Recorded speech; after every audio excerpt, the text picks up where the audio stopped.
Good evening and welcome to the Gin and Tonic Show on Friday the 13th. I've heard that in the news, Friday the 13th of October.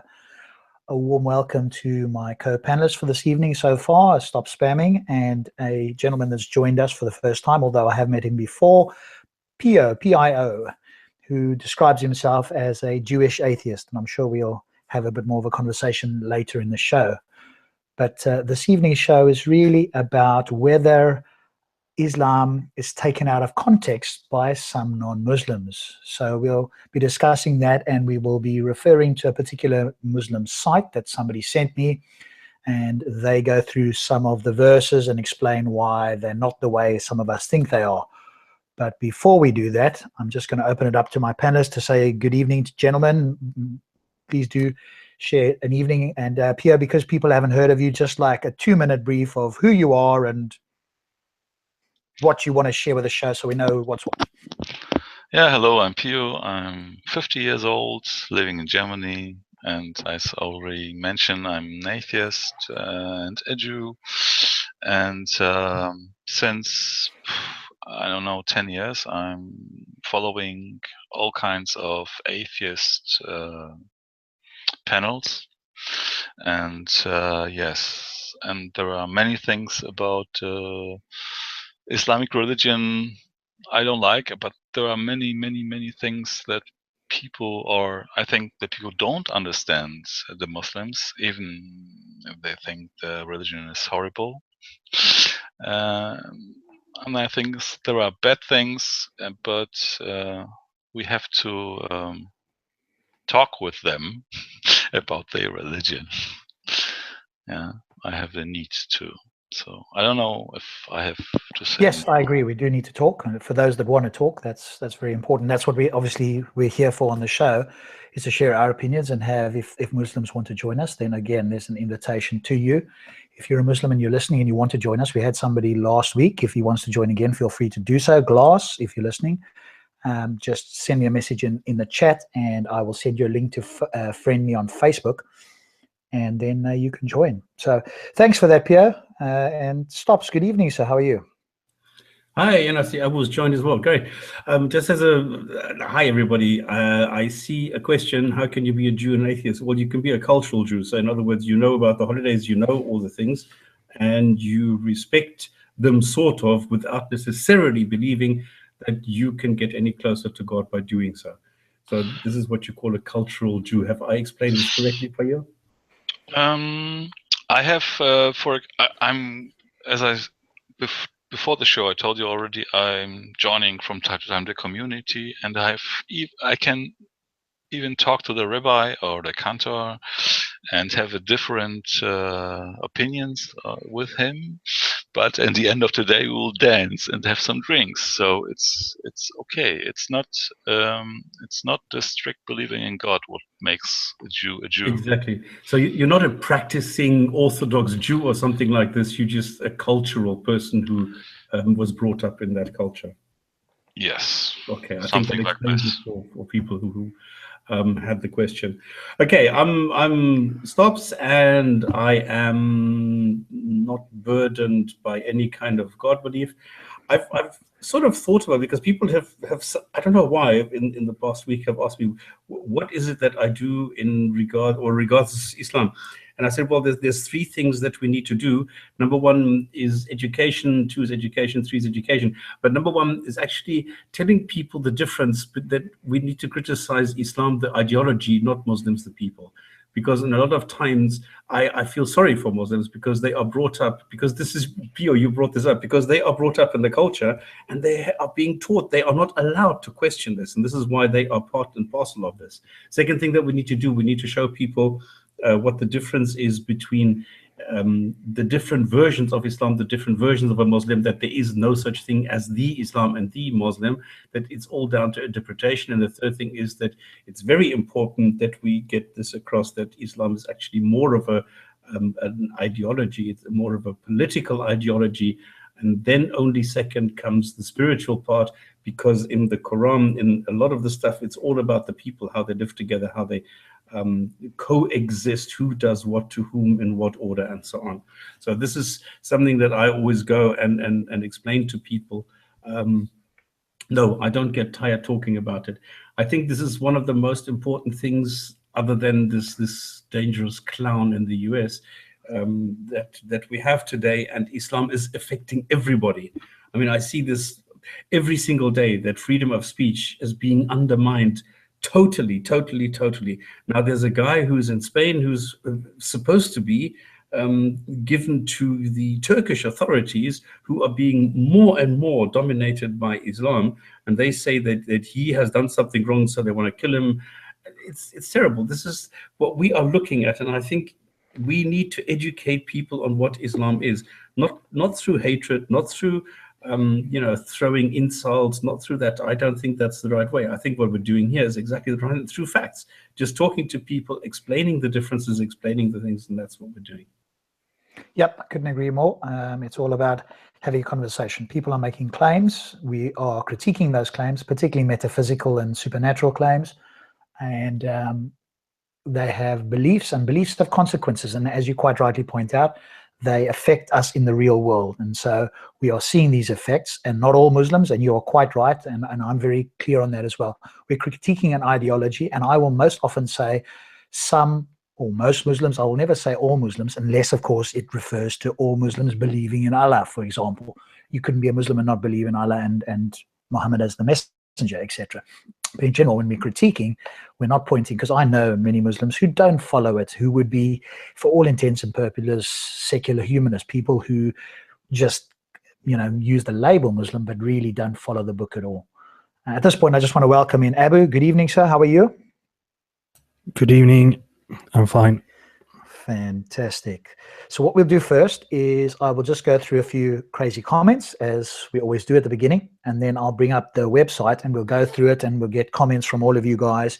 Again, if you're watching and you want to join, send us a link in the chat, or just notify me in the chat. Hopefully I'll be able to see it, and some of my panelists will keep an eye on the chat as well. And I'll send you a link to friend me on Facebook, and then I'll send you the Hangout link if you want to join. Kalam, Titans TV, may join us a bit later. He's driving and the signal won't be so good, so he'll probably listen in for a while, but he may well join us as well. So with that said, let me see if I can bring up the crazy comments here. As always, it's always fun to read that. So here we go. Crazy comment number 1 from the fellow that sent me a veiled threat, my first veiled threat. So I guess I'm part of the club now. Rob can never be trusted. He wants people to forget because he was the bastard terrorist. Now he wants to forget. He keeps saying rabbit.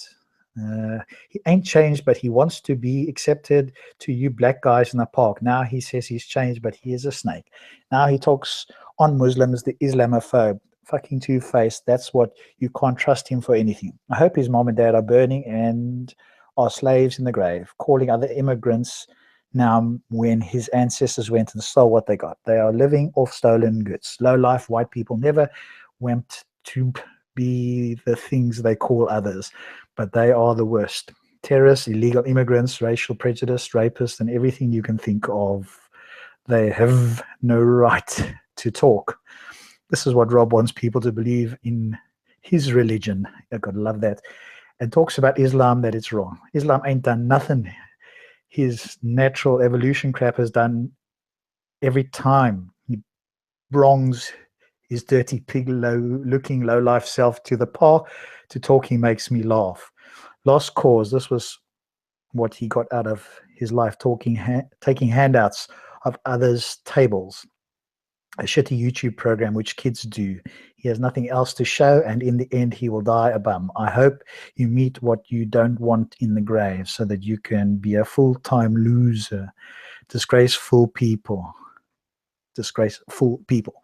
Don't show this prick any love. P.S. Now this rapist is talking to young girls about sex. Get a life. Oh, there we go. Somebody's really scared of using it.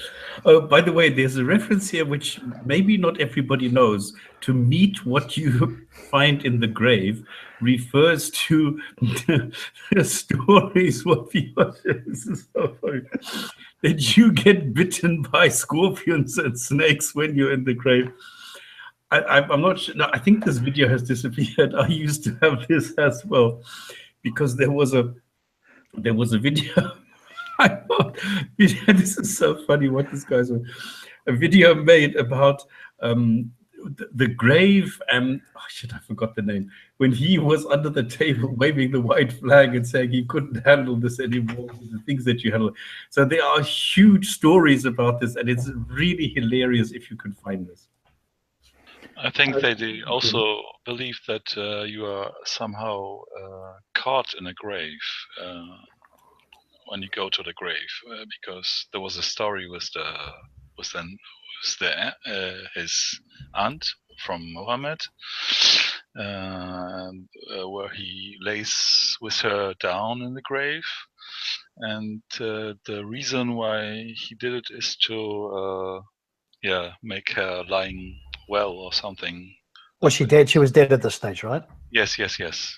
Right. Okay. Same with the biting of the snakes and the scorpions. I mean, you're dead already. It's just the body. But the thing is that they believe there's a long story. Maybe I can read it as an hadith for the day, maybe. Okay. But this long story, like when you end up in the grave, there will come angels, and then they will clothe you in. If you die a Muslim, you will have a very pleasant stay in the grave with like nice clothes and blah blah blah blah blah. And if you die kafir, you will be tormented in the grave until the day of judgment. So there's a whole story of what will happen. Right. Okay. So that was he referring. That is what he is referring to. I see. Okay. Cool. Right. So after that long monologue there, we'll move on. All right. I think this was referring to me as well, because some of these are from Stops. So I just find these wherever I do. I think this was mine though. This guy is just playing with words and seems like the shaitan walking in human form and playing with words to try and make people believe there is no creator. He always videos everyone and asks for details. And when he is losing in a talk, he always talks about other people he knows say such and such. Does he have another agenda? MI5? Definitely a walking shaitan to try and play with words and convince people there is no creator. Maybe go. Maybe it's MI5. And again, convince I wouldn't mind. There's no creator. We don't need to convince anyone there's no creator. If you cannot convince anyone there is one, we'd have nothing to do. There's nothing left for us to do, because until you can convince someone there's a creator, there is no creator. This is something that you tend to forget after a while if you haven't been into it. Is that you forget how paranoid they are. They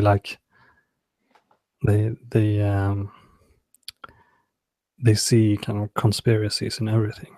Yes, of course, exactly, with the Illuminati and all that stuff. Yeah, but not only conspiracies, but all kinds of thoughts that come out of a paranoid mind. My guess is that religious Muslims probably score higher on like paranoid traits than average. Not that all Muslims are like that, but my feeling is that they tend to be more paranoid. Yeah, well, obviously they've got an ideology they want to protect at all costs, and if you are questioning it, particularly if you can bring up some doubts, they don't want that. But and that's why I often ask the question to people: do you care what's true? And it's an important question, and most people will say yes. The moment somebody says no, the game is over. In terms of having a conversation with them, we're done. But at least you can pin them to it, because most people give lip service. They don't really care what's true. They think they've already got truth, and if you are questioning that, and if you can find something that's problematic, they don't want that, because now it has the potential to throw their world upside down, or at least cause serious doubt. And there's a lot of people that don't want that. So, I often ask that question, but it's most people just pay lip service to it, because if they did and you had doubt, then they should legitimately stop and question, and a lot of them don't. So, Rob, do you advertise gin and tonic? No, not at all. No, I don't know where. Because you should tell them, listen, if you want to come and chat, why don't you come here and chat? Because you're always available. It's very easy to come and chat here. Easy. There's no point in advertising gin and tonic to Muslims. They don't drink alcohol. Well, hopefully, a couple of them did. Like we had Glass last week. He was a guy that one can have that conversation with. So people like that. Happy to have them on there. So yes, I mean, I do say we've got a channel online and so forth. So, you know, whenever I was down at the park, I would, you know, I didn't go and mention it to every single person I spoke to, but I would mention that out there. And, you know, if I do interact with people, then, you know, when I think about it, I will mention it and say, hey, come on here. So cool. All right, let's move on from the MI5 Walking Shaitan. That would be interesting. I prefer MI6 though, because wasn't James Bond MI6? That's much more glamorous, I think. I can't remember. I don't remember the difference. I know one is internal, like the FBI, and one is external, like the CIA, outside of the borders and so forth. I don't remember which is which, though. I don't know if MI6 was external, but there we go. James Bond appeals more than MI5. Right, here was an interesting, and this was a veiled threat to Sarah, probably one of many that he's had. Some Chechen fellow. If you know where Sarah lives, put the address on YouTube. Same of us are very, very, very interested. And somebody replied, here is the address, Virgin Street, apartment 72, Hell, the Republic of Islam. Somebody obviously thought that they would be amused there. So, yeah, there we go. Somebody, or at least one person, if not more than one, is very, very interested in Sarah's address. I mean, obviously, I've passed this on to him, by the way, just in case people are watching. So I've passed on this message on Facebook, and I've told him where it is in the video. And no doubt he can pass it on if he feels that's, you know, something that he wants to do. Cool. Moving on from that, I don't think there's a lot to say about that. Just come on, he wants to send him a Christmas card. Yes, I'm sure. I mean, all you have to do is say, I want to send you, you know, something nice. But, you know, these people do stop short of actually making it an explicit threat in that sense. What exactly has Sarah done that is so offensive? He's obviously insulted the Prophet, and for them, that's like worse than insulting your mother. Which is obviously inexplicable to the rest of us. Not inexplicable, but, you know, I find that incredible to believe, and no doubt, Abu, you could explain why that's the case. But he's obviously been quite blunt in quote, insulting the Prophet. And so, you know, there was the death threats, as you may or may not be aware. If you go and look at one of the Titans TV shows a couple of months back, and I'm sure if Kalam comes on, he could highlight that. There were some genuine death threats. He had the police there and so forth, and they were saying to him, you've got to be careful, etc., etc. So it wasn't just sort of the veiled threat that I've had, or this sort of a veiled threat. There were more serious threats, and so here's just another one. Is that why he's no longer coming there? I don't know, to be honest. I mean, that could well be, and, you know, it's not. You know, one cannot blame somebody, like if you've got a family and that sort of stuff, and you have explicit threats and you have the police contacting you, well, then you've got to be a bit careful, because these sort of people that would do this wouldn't come up and say, okay, Sarah, you and me, let's go and have a conversation over there. You know, they're more likely to stab you in the back, literally, or something like that, or gang up on you or whatever. You know, that's what cowards typically do. And so it could be, I don't know. I'm not privy, but if Sarah's listening and he's in the chat, or if somebody knows, then feel free to enlighten us. Yes, Sarah. So yeah, I think he's missed in the park. I wish, you know, I personally wish he was back there as well. I'm sure he's quite happy that he's not, but there we are. I wish Sarah will come back but he uses the good book, People versus Muhammad. I don't know. You know the book? Ever heard of it? Not heard of it myself. No, not myself. I don't have it. I don't have it on my own, but there is quite few things in this book. It's making really showing the bad sides of Islam, and he uses it a lot, or used to use it. Oh, okay. I have not read that. I might get around to doing that at some point. But I mean, you know, you've got Stops, we've got Abu here, and these guys have looked into this for years as well, so they know many of those things. They're probably walking books on their own. They just haven't physically written it all down, although Stops used to do tons of videos, and they all got flagged and been deleted and stuff. But I guess if we had to go back over the years, Stops would have literally hundreds of videos that have covered many of these topics. So that's about 300. Yeah. Geez. How long have you been doing this now? Never sort of been looking into this? I don't know. I think it's around about 7 years now. Gee whiskers, yeah. So there's probably not a lot you haven't heard before. Right, let's move on to the next one. Here's one from Stops. So obviously Stops says, is this what, I don't know, what I video am was this? Do you know what this video was? Do you remember? No. Not. Okay, so obviously you made a comment that says, is this what Islam does to a person's brain? And this troll fella comes along. Stop spamming. Look, the atheist little dirty troll. How's your white master, Rob? He got handled by Hamza and Sabur, you filthy, dirty little inbred immigrant bastard. Keep making videos of teens like Adam Alia. You stalker. Adam Saleh is a very popular guy, and I really ripped him a new one when he went after Amos in Singapore. Was this years ago or recently, or? No, it's not that long ago. It's like maybe a year and a half or something, because Amos G was supposed to go to jail. This was something because he went, I mean, he did a brilliant satire, rip-off of the Quran, of Islam, and Adam Saleh commented on this. So I tore into that. Have you got a video of that or anything? Well, yeah, of course, disappeared. Oh, it's disappeared. Okay, I was going to say, do point people to it. You stalk. Is this guy German? This Muslim? Who knows? I don't know. Horizon language. I'm talking, or he's trolling on nearly every video I see. Yes. And I started one time to talk to him, and always with no horizon. And I always was angry about his flag. And Are you German? Are you from Germany? Yes, I'm living in Germany, and I'm German. Yes. Okay.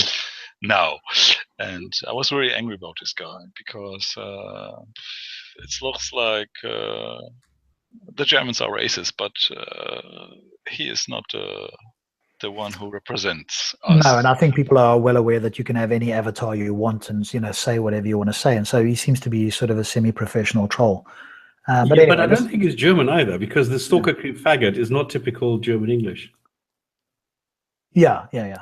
Hope you and your family all get raped and burned alive. How's your hairy, dirty wife, you cat dick motherfucker, filthy little atheist pig? Well, there we go. All right. Another one. Again, this is not representative. I will be explicit and say this is not representative of all Muslims. But it's funny, I don't see, and there probably are, because we don't focus on that so much, I don't see Christians, atheists, Scientologists, Mormons behaving in this way. So why is it that it appears to be, and I'm open to be corrected, certainly on this topic or these topics, that it's people claiming to be Muslims that sort of. We had a Christian who wanted to send us off to the gas chambers. Oh, have you had one? Okay. I think it's general people who have a really are emotionally invested in their beliefs tend to be. This is probably some kind of reaction. He has overly active amygdalas, and you have to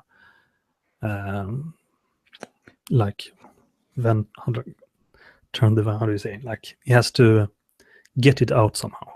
Yeah, well, I think with this sort of thing, it's like emotion overrides, and I use in huge inverted commas, intellect. So the moment somebody gets emotional, and this is sort of an emotional outburst, then your intellect goes, because it's like oil and water. It's very rare that you can have both. I mean, occasionally somebody's been able to master it and kind of have an emotional outburst that's like right on point and is intellectually really sound, but it's rare. And so read the book Thinking Fast and Slow. Yes, I am. Oh, you read it? No, I'm not through it yet. I've got the audio of it, which is like 20 hours. So among other books, it's kind of long, but I would say that it's one of the long books that is worth spending time on. Yes, it was recommended to me by Andy, the agnostic atheist in Speaker's Corner. So yeah, he's read it. Anyway, the point is, when your limbic system activates too much, your more kind of rational part of the cerebral cortex it shuts down, doesn't it? Yeah, or it doesn't scream as loud. Yeah, so you can hear it. I think this is the last one. Animal brothels in Western atheist society have higher morality. Okay. So I don't know if he was replying to you, Stops. Yeah, he was. I've never seen an animal brothel, but there you go. Maybe there is. I know, because the people, I don't know why, there are some Muslims out there who seem to think that if you do not have a God in your life, then you don't know what's right or wrong. And only this God is keeping you from raping, killing, murdering, pilfering, blah, blah, blah, blah. If there were no God, they would go apeshit. They would go having sex with animals, which I think you can explain from kind of evolutionary psychology why people don't have urges to have sex with animals. Yeah, I was actually thinking about this, I think at some point today, on the whole morality type thing, but there was something else that was in my head while you were chatting, and it's kind of gone. I'm sure it'll come back to me, but I was just thinking about this whole sort of thing that you mentioned there about morality and about God, and we don't have it, etc., which of course is not the case, but and we've covered that before, haven't we, anyway? So cool. I think that's the last one. Here is not a crazy comment, and I call this not, and this is because obviously Answer's taken a bit of stick, but here was somebody who made a positive comment, so I thought I'd throw one of those in. Answer is right. Muhammad Hijab's argument is 110% horseshit. He's been outclassed here, but he still doesn't know it. So because obviously Answer's taken a bit, I just happened to see this one, so there you go, Answer. If you're watching or if you join later, people can tell you there's a comment in your favor. So you'll see at the very top there, it says crazy comments not. So it's obviously not a crazy comment, but I'm keeping it in alphabetical order so that I can have them appear one after another. So there we go. Fantastic. Okay, so that does it for the crazy comments. Please, if you're listening and you have any crazy comments that you come across, then do send those on to me. I would happily take them. And even if you get a couple of decent comments as well, hey, we might do the crazy not comments, not crazy comments, if you like, as well, so that we can add a few of those. That'll be quite useful. Cool. All right, so I'm going to share this now, and I'm sure this will be, we'll see how far we get. We might not get through it all. We might do a part 2. Who knows? Let's just see how far we get, because we've got 3 people who are far more knowledgeable on many of these than I am. I thought it'd be useful to share this particular present to everybody. Here we go. So this was sent to me by somebody. I apologize, I forget who sent it to me. But this is called the Muslim Archives. It's some website somewhere. And basically, it's commonly misquoted verses and narrations. And so, as you can see here, oh, there we go. It's seemingly by this fella here of the Islamicboard.com. As you can see, there's quite a few of them here. As I say, we probably won't get through all of them. We may just do a few and see how we get on. But I thought we'd just start here. And I'll just read this little bit and then go into each verse and read his part, and then we can have a discussion and see whether we agree with any of this. In our time, we find it becoming more and more common for some people to misquote verses from the Quran or narrations of the Prophet Muhammad, peace be upon him, in order to support their twisted presentation of Islam as a hostile and violent religion. The majority of these verses are either mistranslated, taken out of context, or misunderstood due to lack of basic knowledge. For example, jihad is misunderstood by many people today as a holy war. Hence, whenever it is praised in the Quran, it is seen in a negative light. Jihad in reality is a positive concept, not a negative one. And for this reason, one must read about jihad before reading the rest of this article. An explanation of jihad can be found here. I can post that link actually for those that want to copy and paste that link. For those that want to go and read that explanation of jihad, it's into the main chat there. This article intends to clarify the misconception that Islam promotes violence and hatred by re-examining the misquoted verses and narrations. As we shall see, once understood properly, it becomes apparent that Islam teaches nothing but peace, harmony, and tolerance for all of humanity. We have selected and quoted the verses and narrations in a way that they are circulated by the Islam haters. So the poor translation, other deceptive tactics of the haters may be exposed. So there we go. Once we understand it properly, everybody, we'll see that it teaches nothing but peace, harmony, and tolerance. I love that he says that jihad is, positive what does it say? Twisted rhythm, blah blah blah. Jihad in reality is a positive concept, not a negative one. And for this reason, we've got to go and read this article. Yes, of course, because they take care of us. They are worried that we are going to hell. That's what they say.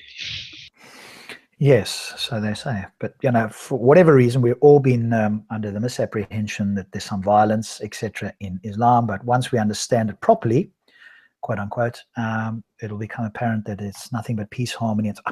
I don't know how I've missed this. I mean, obviously, I haven't been doing it this long, and you, Stops, and you, Abu, and obviously Pierre to whatever degree as well. You guys have been doing this for so many years, and so I just don't know how you guys have missed this somehow. Yeah, you see, you always learn. I mean, you have your own agenda and you have your blinkers, and then along comes a guy and he shows you exactly what you have done wrong and how you're supposed to read these things. Yes, yeah, exactly. So it's obviously missed what? Do you mean we have? It's not that we haven't heard someone trying to explain away these things before. It's just that. Well, maybe come on, you must admit it. You are overwhelmed with this. You have never had such an intellectually challenging demonstration of what the Quran actually, of what Islam actually teaches you. Okay, but hang on, though, we haven't got there yet. Stops you jumping the gun. You are so enthusiastic here. You're ahead of yourself there. No, we shall see, you see. Yep. Once understood. Come on. I mean, once you understand these things properly, Abu, this is the thing, properly. You have misunderstood it all your life. If somebody explains it properly, then it becomes apparent. So that's what you need to do. I'm open-minded. You need to have an open mind, an open heart, an open, I don't know what, and then you will understand it properly. Okay. At the end of this, Abu, if you're not taking the Shahada, I'm going to be asking you why. Huh? Okay. Right, let's get into it. So misquoted verse number 1, Quran 2:216, Jihad, holy fighting in God's cause, is ordained for you Muslims, though you dislike it. But it is possible that you dislike a thing which is good for you, and like a thing which is bad for you. But God knows, and you know not. So one of you guys, because I haven't got enough windows, maybe you can go and check that verse as well, that in fact that's exactly what it says. But here's... Sorry, carry on. Yeah, I've got Quranics open already. Oh, great. Okay, so that's 2:216. But here's the point. The first mistake in this translation is that the Quranic verse actually does not use the word jihad. So again, we would have to look at the Arabic. The point he is making now. Go on, Abid. It's so So, excuse me. So he says the first mistake in this translation is this Quranic verse actually does not use the word jihad. The verse actually uses the word qital. It doesn't. This is okay, but if this was true, if it is using the word qital or qatala or something like that, which is the word verb from qital, the funny thing is that the word jihad is at least possible to misunderstand, because the word jihad comes from jahada yujahidu, meaning that you struggle. So that is possible to misunderstand. The problem with the word qital is that it's impossible to misunderstand, because it means only one thing, and that is to battle. The qitalu, the fighting. Yeah, absolutely. Can you show me the Arabic? I have it here. How do I put this now? Yes, now you can do it. I've got it here. Let you share. Just share your screen there, Stops, and I'll stop mine for a moment. So go ahead. I'm clicking on it and it doesn't go. It doesn't do anything. You're clicking share screen on the left there, and then the green button, the white button on the green thing. No, it doesn't do anything. And then go to application window and choose. Hopefully you got that page up. Application window, and then not your entire screen. Just choose application window. I mean, as far as I know, you should be able to share things. I'm not stopping you as far as I can tell. What do you mean application window? Because you get some alternative. Share your screen, and then I have. You are presenting to everyone. What am I presenting to everyone? No, you're not presenting. Perhaps you can send the link in our chat. Yeah, can you send the link and I can open it.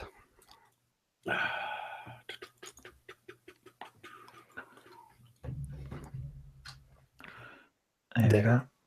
or I'll do it as well. He's saying I am presenting. That's weird. Yeah, we're not seeing you presenting there. Okay, this is not strange. Oh, good. Okay, good. Are you there, Abu? Can you do it? Yeah, well, I misunderstood what I saw. Doodly-doo-doo-doo-doo.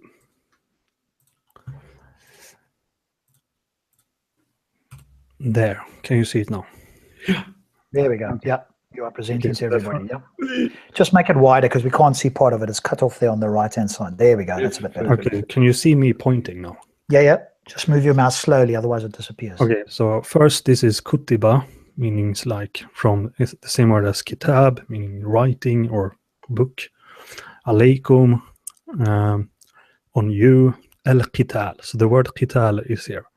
Al-qital, from the verb qatala yuqatilu, meaning fighting, literally fighting, like in battle.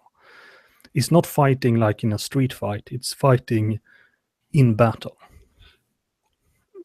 So that is, so just so that I'm following you along with you then. So Quran 216, when the word jihad is used there, what it's referring to is fighting in battle, according to that translation, that word translated. And you're saying that that's the only translation that it can have. It's not just any kind of fighting. Yeah. It's fighting in battle. Like if you have sword and shield and you're Yes. you see what I think? Okay, and that's the only meaning it has. Somebody can't come up with another meaning, or you're not aware of another meaning for you that. can always lie and say that it's something else, but look up this word in any old dictionary and you find it. I can. But it says to kill. No. That's very close to kill. Kill. Vayaktuluna. No. Yeah. Qatala, with a short. Qatala means fighting like in battle. Qatala means killing. Okay, gotcha. So if you say kutiba alaykumul al-qatl, that But not would kitulu? No, you don't pronounce it that way. Qital. Qatala is like you're killing someone. Like if you go and take a knife and you stab someone to death, that is qatla. Okay. Al-qatl. You can also, sometimes they say qitla, but it's the same meaning. And wahuwa, and it is kur. It is same word as ikra, or like you hate it, but hate is the bad word here. It's like you don't like it. It's not pleasant. Lakum, for you. Wa asa and tatrukuhu, and it's as if you want, or as if you leave it. Shay, I mean thing. Wa huwa khair, and it is good. Lakum, for you. Anyway, I don't have to do the whole thing, but the point is, this is very obvious that it is qital and not jihad. Qital can only mean fighting in battle. Okay, cool. Keep that page up, and I'll come back to you then with the next one. So let me just go and bring this up again. Here we go. Share this with everybody. Present to everybody. There we go. Okay, so... All right, so the first mistake in this translation is in the Quranic verse actually does not use the word jihad. The verse actually used the word qital, which refers to physical fighting. Fighting is ordained for Muslims in order to defend themselves and their rights, as well as the rights of others. The obligation to physically defend one's rights and to establish justice was elaborated on in the previously mentioned article on jihad. It is sufficient to quote a verse from the Quran in this regard. Abu, but if that statement is true, that means that his original statement is false. Which one? Say the original statement was something like Islam is a peaceful religion, there is no violence, blah, blah, blah. Here he's saying the opposite. There is violence. Yeah, but he's saying it's only in defense. So for them, that's peaceful. And that's harmony. So as long as you're defending yourself, well, because I don't think Islam has ever claimed to be a pacifist religion, Although for me, that would be the ultimate, the Jains is an ultimate, that would be a passive religion. There is harmony and peace there in the sense that they never would attack anybody under any circumstances. So, Okay, yeah, what I could reply. Okay, so what I could reply to that, there are other verses that clearly shows that you should do offensive jihad as well. But well, hopefully we'll come on to that. But they always say they are only fighting from self-defense position. Yes, that's the claim that we often hear. That's BS. The Prophet Muhammad did not always. Prophet Muhammad made offensive jihad. The Omar did offensive jihad, so that's BS. Okay, well, cool. Where does it say anything about defense in 2:16? It doesn't. No. And there is nowhere in the Quran that it says this. Especially, fighting is ordained to defend their rights. What rights? Now, when Muslims went and occupied Jerusalem, is that justice? So if somebody tries to chuck them out of Spain and they defend themselves when somebody else is chucking them out of the country that they are occupying, where's the justice? Yeah, and they conquer it with it. But there we could say that, yeah, but that's un-Islamic. You should not conquer other countries. Yeah, but remember the claim that even Darren Hamza and his crew down at the corner have said is that no, the I think it was the Jews in Spain at the time invited the Muslims in because it was so bad for them. They invited the Muslims, so the Muslims didn't conquer Spain. In fact, at the time where the Muslims was in Spain, the Jews have a good position there. Better than in the rest of Europe. Yeah, but the Jews were a minority. They were not invited by the Visigoths. Of course, they paid taxes. Yeah, of course they paid jizya and had a kind of apartheid status. Okay, so let's be clear on this verse then. So, he does agree that it is physical fighting, which you agree with. He claims that it's to defend people's rights. Stops' point is that where does it say to defend people's rights? Is this just an interpretation? And if it's not, let's just read the next part here, because the next part here, it's sufficient to quote a verse from the Quran in this regard. So here is Surah 4, Ayah 475. And what is wrong with you that you fight not in the cause of Allah, and for those weak, ill-treated, and oppressed among men, women, and children, whose cry is, our Lord, rescue us from this town whose people are oppressors, and raise for us from you one who will protect, and raise for us from you one who will help. Now, what town is that? Is that a specific incident, or is that a general? I don't remember from the top of my head, but I can look it up. Can you see if this is Mekki or Sun? Is that a Mecca or a Medina? 475. But anyway, I think it's... Anyway, but the point is, of course, you can say all those things, but that doesn't take away the fact that they have to make offensive jihad against mushrikeen and so on. Okay, but we want to stick on this verse. Hopefully we'll come to that. And if we don't, then Abby, you can bring up one or two verses to show that. But at the moment, I just want for us to go through this and to agree or disagree at certain points along here. So initially, if we go back there, this holy jihad, he's agreed that it is physical fighting, etc. But it's in defense of rights and the rights of others. And then he's quoting 475 to back up the reason why he's saying it's defensive. Stopspamming, can you find like Ibn Kathir or something in English for this one? Which one? 475? Yes. Because I can go to my... encouraging jihad to defend the oppressed. Allah encouraged his believing servants to perform jihad in his cause and to strive hard to save the oppressed Muslims in Mecca, men, women, and children who were restless because of having to remain there. This is why Allah said, blah, blah, blah. Our Lord rescued us from this town, referring to Mecca. And a similar ayah said, and many a town stronger than your town, which has driven you out. Allah then describes this town, whose people are oppressors, raise us from one of you, protect us and raise from evil one will help him. Then protect us and help us from... Al-Bukhari recorded that Ibn Abbas said, I and my mother were from the oppressed in Mecca. Allah then said, those who believe fight in the cause of Allah, and those who disbelieve fight in the cause of Taghut. Therefore, the believers fight in obedience to Allah So fight against the friends of Shaitan, even feeble indeed is the plot of Shaitan. This is what Ibn Kathir wrote. Yeah, that is good. Because that was what I suspected. So this is like in this special situation in Mecca, where they came from and they were oppressed by the mushrikeen. So that is one situation, but that is not a situation that is there's a very specific situation that doesn't apply to when you make offensive jihad against mushrikeen, for example. Okay, So but this can is they? not valid today? No, it could be valid today also. Like it could be valid. For example, they would say in Palestine, for example, maybe they would say it's valid. Oh, look, Okay, they but are hang on a oppressed, moment. so If a Muslim or Muslim group or whatever the case is claims that they are being oppressed, and they could be oppressed for whatever reason they choose, clearly, because there isn't a list of reasons here.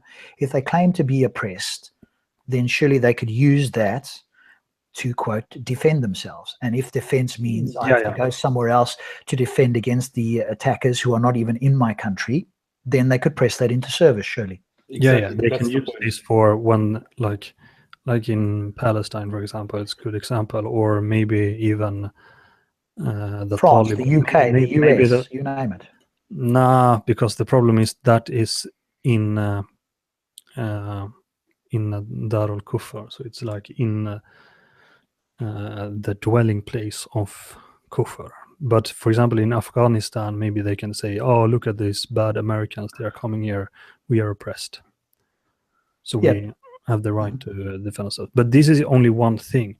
This is one. There are defensive jihad and there are offensive jihad. Like there's a defensive jihad that is it's extremely obligatory, and then you have offensive jihad to spread the dawah. So say that Saudi Arabia would be bordering a Christian country or something, and then they attack them, so they will spread Islam.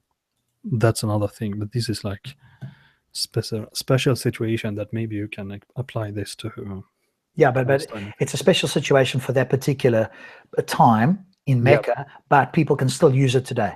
That's the main point. Because if it was a one-off situation, we wouldn't be talking about this. We go, okay, that's just something that happened once off, but that's not the case. Yeah, but it's a bit like saying bears are brown. That is, yes, there or look, here's a picture of a bear that is brown, but that doesn't mean that there are no ice bears or there are no black bears, or you see what I'm saying? It's just an example of a brown bear doesn't make all other bears brown as well. Okay, so to summarize this part then, okay, let me just finish this off and then we can, it's still going, yeah, okay. I just want to see, do we agree or do we not agree with this person's claims here? And if we don't agree, what specifically do we not agree on? So it's true that this... Okay, sorry, I will go. Okay, it's true that there is defensive jihad, absolutely. However, that doesn't mean that there is only defensive jihad. Exactly. Okay, but he's not claiming there is only defensive, or is he? Let me just see. He is. Fighting is ordained for Muslims in order to defend themselves and their rights. He doesn't say only, but okay, I don't want to assume something here. So what he's doing is basically looking at this particular verse here, isn't he? And going, hey, what this verse really means is this here. And the reason it says this, or the reason we can defend, is this verse here. Do we have any problem with that part of it? We come back to offensive jihad because you have mentioned it multiple times, and obviously we do want to cover that at some point. Even if we don't get to it here, I want to do that before we finish the show, so you can present one or two. But what I want to know is what's been presented so far. Do we agree with that or not? No, I don't agree with it, because he presents it in a way that it is only defensive. It's like, I mean, I think most Western countries even are for some kind of self-defense. So like, if a robber would come into your house and like try to kill you and steal your stuff, you're allowed to physically assault him. Everybody agree with that. The problem is that just because you're allowed to potentially kill a robber that is trying to kill you, doesn't mean that you have the right to go out and kill anyone you like. Yeah, okay, but he's not saying that though. He's saying that. No, but he's saying it in a way as like, oh, it's only defensive. No, it's not only. It's expansionalist too. All right, so that's your main thing. You feel like what he's saying here is not 100% accurate because he's inferring that it's defensive only. Yeah. There's more to it. Okay, good. All right. Stops, did you want to say something here as well? No, it's the same thing. Okay. I'm actually a little bit stronger. I would say this is absolute nonsense because there is nowhere, as it mentioned, that this is only in defense. And he is saying that fighting in order to defend themselves. So there's an equal sign there. Fighting equals defense, and that is wrong. And what he's trying to do with the 475 is saying that he is now referring to the oppressed, saying that if you are oppressed, then you are allowed to fight. But the first one and the second one is exactly what Abu said. They are not related. The first one says you're allowed to fight. The second one then says you're also allowed to fight when you are oppressed, but it doesn't mean that you're only allowed to fight when you're oppressed. This is the point that Abu was trying to make. So I agree with that. I just voiced it a little bit stronger, saying no. Yeah. You're correct. You're putting it in a more. Yeah, you're correct. Pierre, have you got anything to add? Are you happy with what you've heard there? My English is bad, so maybe I'm understanding something wrong. I'm reading only the sentence, and what is wrong with you that you not fight in the cause of Allah? That's enough for me. I understand that. Why don't you fight in the name of Allah to spread His religion? So it does not say that. No? Okay. Because you could also be in the name of Allah trying to stop smoking. Yeah, but isn't it to spread the religion? Oh, you see my picture. Yeah, okay. That's why I asked. Okay, but I think the important point is what Stops has made here. He's made the point quite clear for me, is that 2216 is the general one. Now, he's trying to defend it by going to a more specific verse. If you've already got a general claim that, hey, it's okay to, holy fighting is ordained for you, it's possible to dislike something, etc. And then you're saying, hang on a moment, no, it's only when you are defending yourself, and you're going to one specific verse that says something like that. I'm not sure that somebody can make that argument in the sense of, hey, because then surely this first verse up here would have said, hey, jihad is ordained for you only in defense, even if you don't like it. Now, I don't think many people would not like to defend themselves, but surely it would have said in defense here, or oppress, or something over here. And the reason it doesn't, I think, for me, is a question mark. And that seems to be what you're suggesting, is it, Stops? Yeah. Yeah. Well, there's another thing here, and that is it automatically says if you want to defend yourself, you're allowed to fight. Now, why is it that it immediately jumps to violence? Isn't there such a thing as passive defense? Absolutely. So why does it immediately go into the active fighting, into the violent defense position? So it doesn't even give you an option of looking for alternatives. It immediately goes into violence. Yeah, and of course, like the Jainism, if we compare Jainism says exactly the opposite. And so they never fight, and yet they're still around. So if the argument was, hey, if we don't fight, we'll get wiped out, that's clearly not the case, because we have another religion that does exactly the opposite and hasn't been wiped out. That I would... Niccolo Machiavelli said that all armed prophets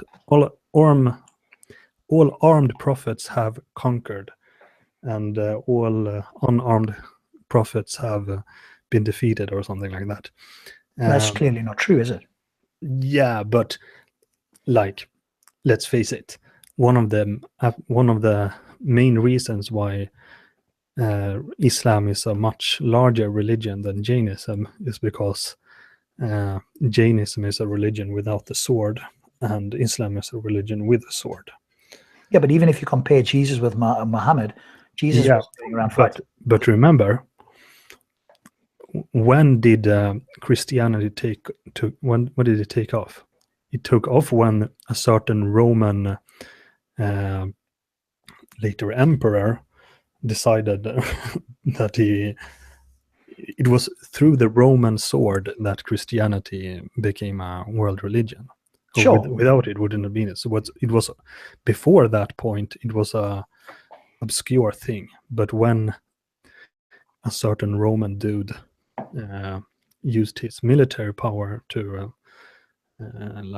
spread Christianity, or you say, then Yes, but I mean, Christians could argue, hey, he wasn't following the example of Jesus, because Jesus didn't pick up the sword. Now, and I know there's a verse that says something about I haven't come to spread peace, but to something about the sword.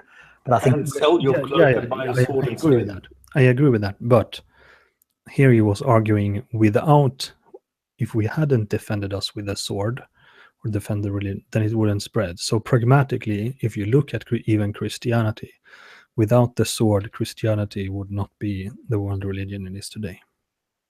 Although, having said that, that's true to a point, but a lot of them went out there, didn't they? And again, I'm not for this, by the way, but a lot of Christian missionaries went out to go and help the starving and whatever with the explicit intent of spreading it. So there they weren't spreading the sword with a sword. They were still doing it, in my view, in a not good way, because they could have just helped people without I it. think without guys with swords, Islam or Christianity would be like Jainism. It would be an obscure little sect that no one cared about.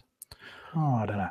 I mean, we'd have to ask historians if that's the case. No, it's true, because first of all, the Roman Empire spread Christianity in Europe, and there are many countries, like, for example, Poland, that was forced to be Christian, or Denmark. They have only the choice. Denmark is little. There it was. All right, we're getting off the topic. Finland is a better example in that case. All right, okay. Let's go back to this, because we're going off on a tangent here. All right, so let's move on from 475 and carry on from the next little bits here. It is most certainly a duty of all human beings to help each other from oppression and injustice. This is what Islam teaches. Commenting on verse 216, Abdullah Yusuf Ali writes, "To fight in the cause of truth is one of the highest forms of charity. What can you offer that is more precious than your own life?" But here again, the limitations come in. If you are a mere brawler or a selfish, aggressive person, or a vainglorious bully, you deserve the highest censure. Therefore, the fighting ordained by God in the Quran is the fighting to establish justice and security in the land, and this is the duty upon all human beings. We will always hope for peace, but we must realize that without justice, freedom, rights, and equality, peace will never be able to survive. And this is what I hate about apologists, because they always do the same thing. They give you a sentence from the Quran, they give you a sentence from the Hadith, and then they go into some guy, some opinion of some person who at some stage has said something. This has nothing to do with the Quran. This is the opinion of one bloke who thought this is what it should be. It's useless. And who is Abdullah Yusuf Ali anyway? Is he some scholar? I mean, you can cherry pick. Yeah, but it doesn't matter. It doesn't matter, because you have 15 million scholars. So you can choose and pick which one you want to take. Everybody has had some sort of opinion on one of the sentences, and they're all like completely different. There is no consensus on any one sentence. Nobody agrees on it. That's why I'm always saying there is no such thing as one Islam or one Muslim. Everybody disagrees with each other. That's it. So this is useless. And no doubt you could probably find a scholar who would go all the way back up here into this verse here and say, no, do you know what? That is, in fact, jihad, and it's offensive, and that's a duty on all Muslims. I'm pretty sure you could find a scholar who would say that. You hit the nail on the head. That's the way that it works. Exactly. Yeah, so go and pick one that says what you want and then use that. That's why it's so amusing to watch Muslims fight each other, because this is exactly what they do. Because scholar X says, no, it should be 15, and Y says, no, it's 16. No, but hang on. But there it says that there's more reason to believe that it's 15 because of this scholar, da. And this is how they go on for hours. That's it. It's so futile. So we'll always hope for peace and realize that without justice, etc. Here's another. Some fella, war, it has been duly said, is sanctioned by the law of nature, the constitution of man and the constitution of society, and is at times a biological and sociological necessity. Islam, the ideal and practical religion, has allowed it, but only in the case of sheer necessity. Islam has... Okay, where's the necessity? Getting rid of Rob, definitely. Yeah. anybody that says something that might stop the spread of Islam. One could, I guess, some people could make that argument. Hey, if you are talking against Islam, then you are preventing it from being spread. In which case, you are potentially oppressing people who would otherwise hear it or would otherwise believe it. Could one make a case that that requires a jihad as well? I don't think it's too much of a stretch. Islam has designated war as a last resort. Has it really? Maybe somebody can tell me where it says that. Islam has designated war as the last resort and only in cases of sheer necessity in order for us to defend the rights of ourselves and others.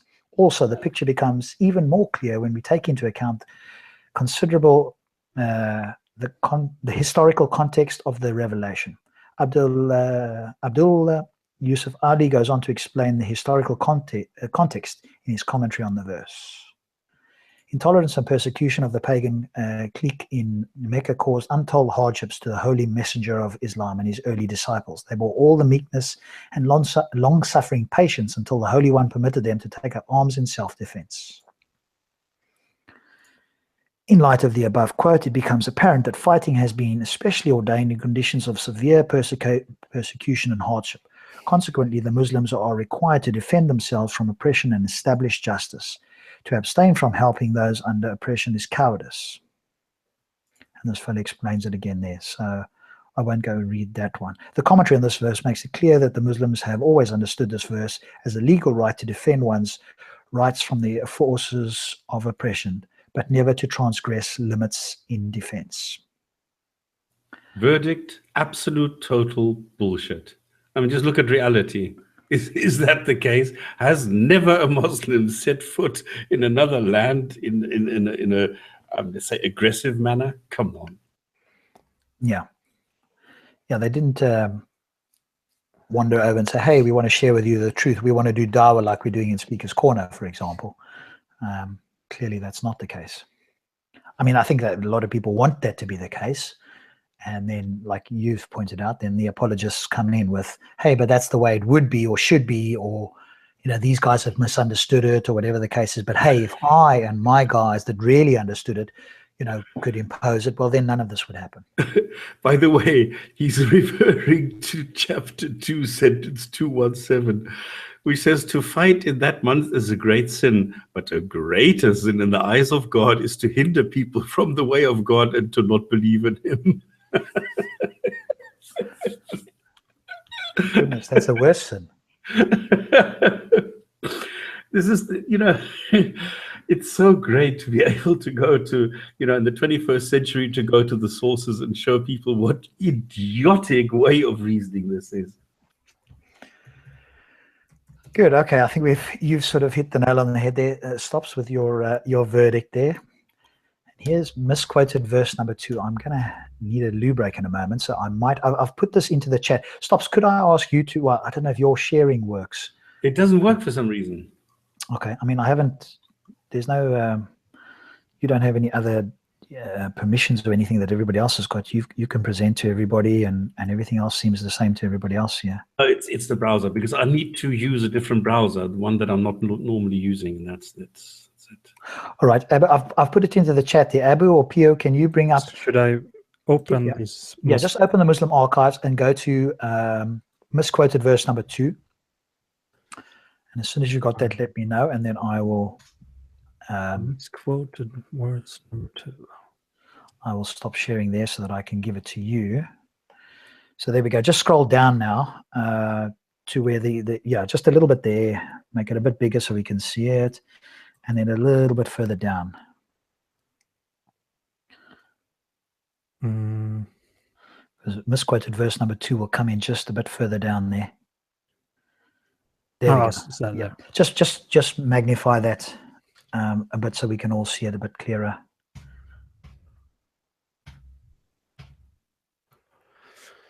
Okay, so if you carry on from there, I'm going to make sure that you are presenting to everybody. Yes, you are. Send to everybody. Fantastic. I will be back in a moment. Carry on there, Abu. Thank you. Okay. Quran 4:25. Not equal are those believers who sit at home and receive no injurious hurt. And those who strive hard. fighting jihad in God's cause with their health and lives. God has granted a rank higher to those who strive hard, fighting jihad with their wealth and bodies to those who sit at home. Unto each has God promised good. Unto each has God promised good, but he prefers jihadists who strive, probably mujahideen or something, who strive hard and fight above those who sit home. He has distinguished his fighters with a huge reward. First of all, this is a very poor translation of the verse. Let us look at some notable translation. Can Sheikh Stopspamming find it in Arabic? It's the Mujahiduna. Can you post a link so I can post a link in so you can see in Arabic? Anyway, we will see what he says. Not equal are those believers who sit at home and receive no hurt, and those who strive and fight in the cause of God with their goods and their persons. No, you're going to have different translations now. So I would, okay. because otherwise you're going to read for the next half hour. Okay. Move them. Can we see what it is in 4? Can you find it in the same as you showed before? Is it this Quran analysis? I have. No, it's there. Yeah. There. Sorry.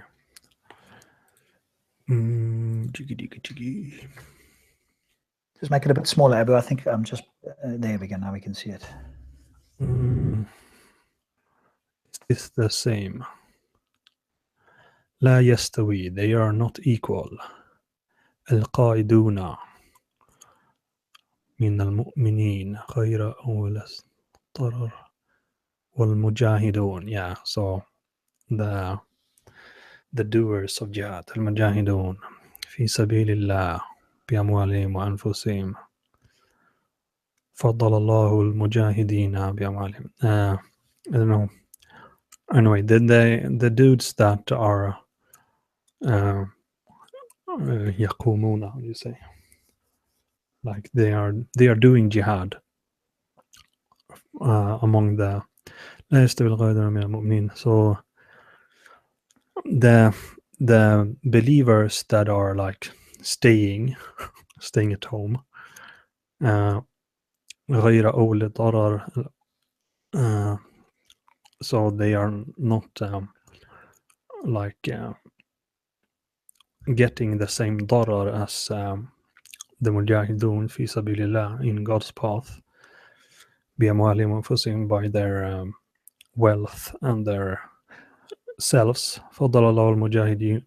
Why are you? I obviously missed what you were saying. Why are you retranslating? Are you taking issue with the English translation that you've just read? No, the guy says it's translated wrong. He says it translated wrong, but I don't understand. Here you can see al-mujahideen means the guys who are making jihad in with their wealth and their selves. Al-qaidina daraja. So they are, daraja means levels, like they are higher level. Is it there? From where does that come? I'm guessing is my question. The one that he claims is incorrect. I don't know, but go back to the. Well, not equal to those who sit home and receive no injurious hurt. Like those who strive fighting in Gaza with their wealth. Hilali and Khan. Which one did he like? Hilali and Khan is the one he says is wrong. What's the difference? There you have Khan Hilali, and now go to not equal are those. Now go back to the one where he says it's not correct. Is this the correct one or not? First of all, those believers who sit at home. What the hell is this? Okay. Maududi, those believers who sit at home. No, among the believers who said the holders, which is the believers who stay behind, not the remaining at home. Not equal are inactive except the disabled, those believers who stay behind. Yusuf Ali, not equal are those believers Does he have another one? Okay, Yusuf Ali says, not equal are those believers who sit at home and receive no hurt. Is that the one he is objecting to? Go a little bit up. No, it's not equal are those believers who sit at home and receive no injurious Oh, hurt. okay, go up a bit. Who sit at home and receive no injurious hurt. Okay, just stay behind. Inactive, having no injury. Doesn't have a disabling hurt, not having any injury. Good reason. Okay, I've only got 15 or something. I don't have the full 40, which I normally use. But it's not so. It's not that. It's not that different. I don't really say. If you look at this translation that he don't like, not equal are those who sit at home and receive no injurious hurt. Of course, it's a bit hard to directly translate because, like qa'iduna, they translate who sit at home with several words. So maybe you can, but like the general meaning is pretty much the same. That mujahideen are better than those who do not go out and make jihad. So you can't see anything like considerably wrong. No, I mean, of course, you can always. It's always like. Yeah, you can nitpick. Yeah, you can nitpick, and of course, in Arabic you use one word. That if you translate it to English, you need to use several words like "who sit at home." Yeah, okay, but yeah. the gist of the sentence is correct. The general meaning. It's like when I quote Machiavelli, I don't quote him in Florentine Italian. I make my like. You can always. Is what I'm saying. Yeah, I don't know. He's just the same. Like my feeling is that first he says a lot of things. Oh, Islam is a peaceful religion, and now I'm going to prove it. And then he uses a lot of proofs that disprove his first. But what is he objecting? His objection is that jihadists are purely media coined terms. Okay, jihadist is maybe not the good. Okay, that is a bad. The mujahideen. Mujahideen is the doers of jihad. Jihad is what is guys. Mujahid is the one who is doing the jihad, and mujahideen is plural. Okay, so it's a jihadist. That's correct. Yeah, okay. Jihadist is a modern word, but the fighters, maybe you can say. Yeah, but the fighters in the name of God. It's a jihadist. Yeah, I would use it like that. Yeah, so he's to this word. He's just trying to like. It's like. But what's the difference? Yeah, there is no difference. He's just playing. Like it's like you say something. You're a magician holding up a rabbit, and he said, "Look, this is a rabbit, and it looks like a rabbit, but it's not really a rabbit."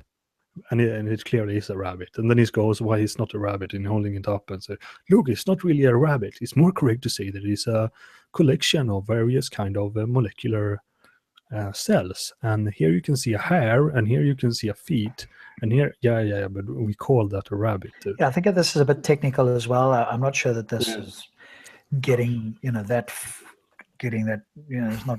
Having defined jihad in the previous order, we can describe a muhajir as someone who strives to uphold justice. I love it. I mean, what an idiot. Perhaps risking his life in the process. Come on. So what do these verses say? They are elevating the status of those who are brave to stand up for truth and justice in the face of oppression. Wow, what heroes. Words like justice can be used for anything. I mean, the Nazis would say that gassing Jews is justice. Why? Well, because they are so evil. We just have to gas them. So it's justice. Yeah. Okay. A little bit down. The verses elevate the status over that. Where was this now? Status of those who cowardly hide from defending the rights of others unless they have a disability which prevents them from doing so. So the Islam hater, I'll bring this in, the Islamophobe now, finds no support in these verses either. Moreover, the verse supports the interpretation of jihad as any struggle for the sake of God. It's like stopping smoking, exactly, because it has mentioned those who perform jihad with their wealth by donating it for a good cause, such as humanitarian organizations. No. What the bullshit.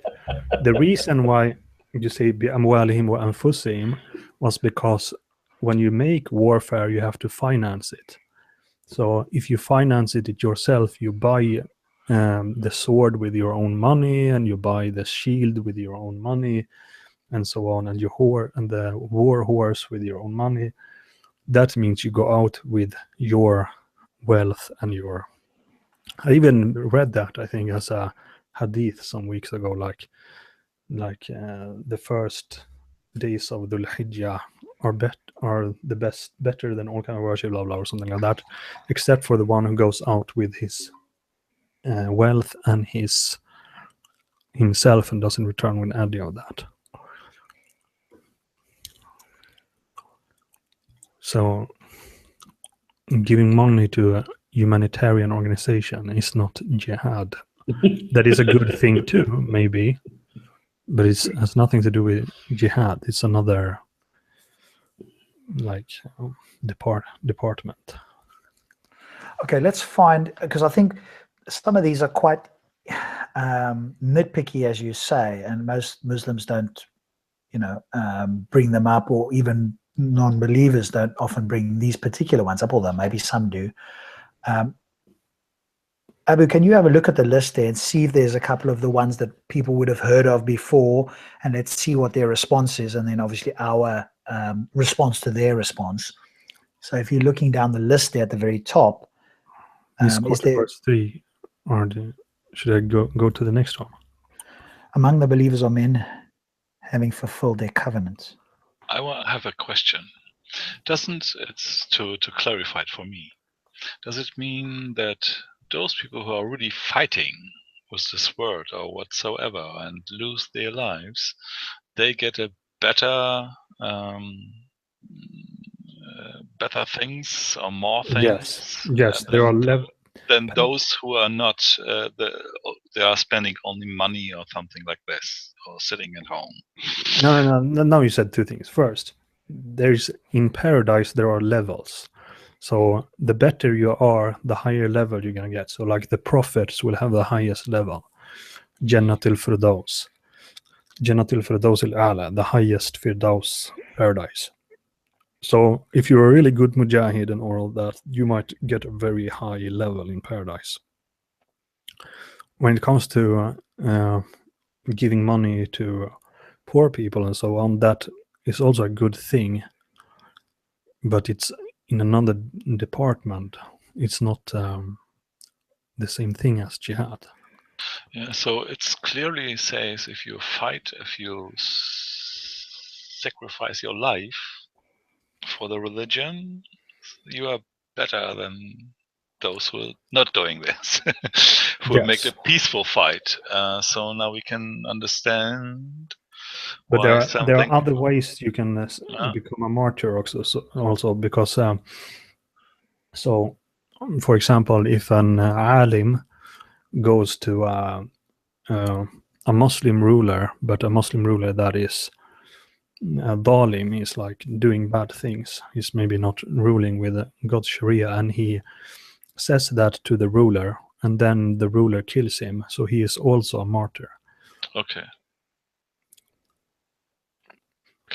Then I was to seeing it more black and white. But he's not like. So many ways you can be martyred, but it's not. Maybe you can call it jihad, but it's not the kind of jihad that you're talking about when you're strictly making a fiqh book about jihad. Okay, Abu, can you go down to misquoted verse number 6, which is, and slay them wherever ye catch them. Quran 2:191. Because this is a classic example, isn't it? And so it's slay them wherever classic. Fight in the cause of God those who fight you, but do not transgress the limit, for God loves not transgressors, and kill them wherever ye catch them. This I was hafid this. No. This is not in. But this exists in many. So in. that's the one. Yeah. But this exists in Surah At-Tawbah also. What is it? Let's have a look there. فإذا سلخ الأشهر الحرم فاقتلوا المشركين حيث وجدتموهم. But this is now he's quoting from Surah Al-Baqarah. Did this have Stopspamming showed us what it says? Surah Al-Baqarah, yeah, there. Okay, but he's giving the verse there. So a classic and popular example of what Muslim scholars like Dr. Jamil Bawadi Badawi, sorry. He's a real asshole. Is he? I've heard that name somewhere. Call a cut and paste approach. Everything becomes so much easier for the anti-Islamists when they remove the context. The solution for the Muslim is simply replace the verse. Simply replace or place the verse in its context. So I'll just read that. You've got it up there, haven't you? I'm just. Yeah, but maybe. What are you looking for? Actually, waqtuluhum is there's the word qatala, so it's kill them, haythu thaqiftumuhum, wherever you find them, wa akhrijuhum, and take them out, min haythu akhrajukum, from where they took out you. Well, fitna is like Mischief. Fitna is like it's like you say when you see a beautiful woman, you say, "Oh, fitna." But fitna can also be used for many things. Like it can be used, so like you said, the first fitna. So there is, how do you say? What's the word? What are you trying to say, Abu? What fitna means. But anyway, al-fitna to ashadu min al-qatl. So fitna is worse than killing. We're trying to find a good word for fitna. Okay, but hang on a minute. Before you do that, he's saying, hey, people are taking this verse 2:191 out of context. And here is the proper context. From verse 2:190 to 194. Fight in the cause of God those who fight you, but do not transgress limits, for God loves not transgressors. And kill them wherever ye catch them, and turn them out from where they have turned you out, for persecution and oppression are worse than slaughter. Where's this transgression? Which verse is that? Where does he got transgression thing from? I guess that's in 2:190, because it's right at the top. He's got 2:190 to 194 there. But do not transgress limits, for God loves. في سبيل الله الذين يقاتلونكم ولا تعتدوا. Yeah, okay, yeah. ولا تعتدوا. Kill them wherever you catch them, turn them out, but fight them not at the sacred mosque unless they first fight you. But if they fight you, kill them. Such is the reward of those who reject faith. But if they cease, God is oft forgiving, most merciful. And fight them on until there is no more tumult or oppression, and there prevail justice and faith in God. But if they cease, let there be no hostility except to those who practice oppression. The prohibited month for the prohibited month. What? The prohibited month for the prohibited month, and so for all things prohibited, there is a law of equality. If then anyone transgresses the prohibition against you, transgress ye likewise against him. But fear the punishment of God, and know that God is with those who restrain themselves. So basically the claim is there that verse has been taken, 2:191, and slay them wherever you catch them, has been taken completely out of context. And the claim here is that you can fight in the cause of God, but don't transgress limits, because God doesn't like people who transgress limits. So you can catch them and kill them, but you can't do it if you. What are the limits? How do we know what the limits are? You can't do it at the sacred mosque unless they fight you first. And if they cease and there's no more tumult and oppression, then let no hostility except those who practice oppression. This transgression things I could check up, but anyway, the point is it's talking about you should kill them and all blah blah blah. What transgression refers to here, I'm not 100% sure, but I don't think this is the point. I think the point that he's trying to make is that you're only allowed to fight once again in self-defense if you are being attacked. And this is what this thing says, because he says, look, you can only fight. And now he's leaving out all the rest and going to the end and then saying, but only if you are fighting those who have driven you out of there, which is also nonsense. Okay, and his commentary is, how many times do we hear the above verse repeating the message to make it clear? This verse were revealed at a time when Muslims of Medina were under constant attack from the Meccans. How does he know that? How do people know this? Well, how can anyone make this claim? These verses or this verse, whatever, were revealed at a time when Muslims of Medina were under constant attack. How does he know this?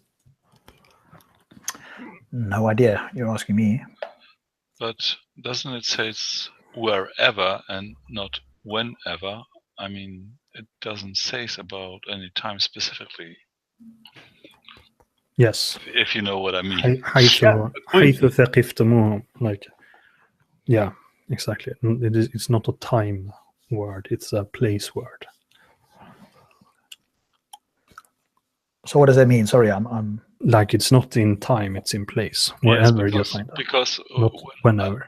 I heard, or I hear all Muslims say this was there, this was for this time, blah, blah, blah, in history. But it does not say time. It say place. Yeah, exactly. Yeah, but it infers the time because this is during the time when the Meccans were attacking Medina. I thought it was the other way around, but whatever. Oh, okay. Yeah. So an example would be that the Meccans conducted the public crucifixion of the companion of the Prophet, peace be upon him. How do I pronounce that there? Kubib bin al-Didi. The KH is a Kh, so it's Khubayb bin Adi. Khubayb bin Adi. Okay, cool. These would be classified as terrorist activities according to the modern usage of the word. Really? Are you reading from my screen now or from yours? No. This is the commentary. Okay. Yeah, so it's just a bit further down there. So if you scroll down a bit there to bring us up to that black paragraph there, a bit far. No, you went to more up. A bit further up before the red there. There, that bit there, yeah. So that bit there. These would be classified as terrorist activities according to the modern usage of the term. So what does this verse say in context? Fight in the cause of God those who fight you. And then another part of the quote, unless they first fight you there. The context of this verse applies to those who initiate the attack against Muslims. And even after they attack, the verse makes it clear. But if they cease, God is oft forgiving, most merciful.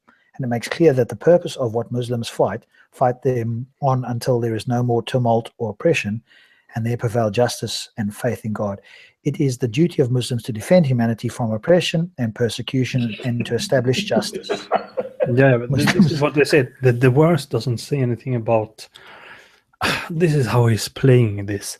Like, if you say, like, the Nazis could say, "Yeah, we have to rescue the world from the evil Jewry."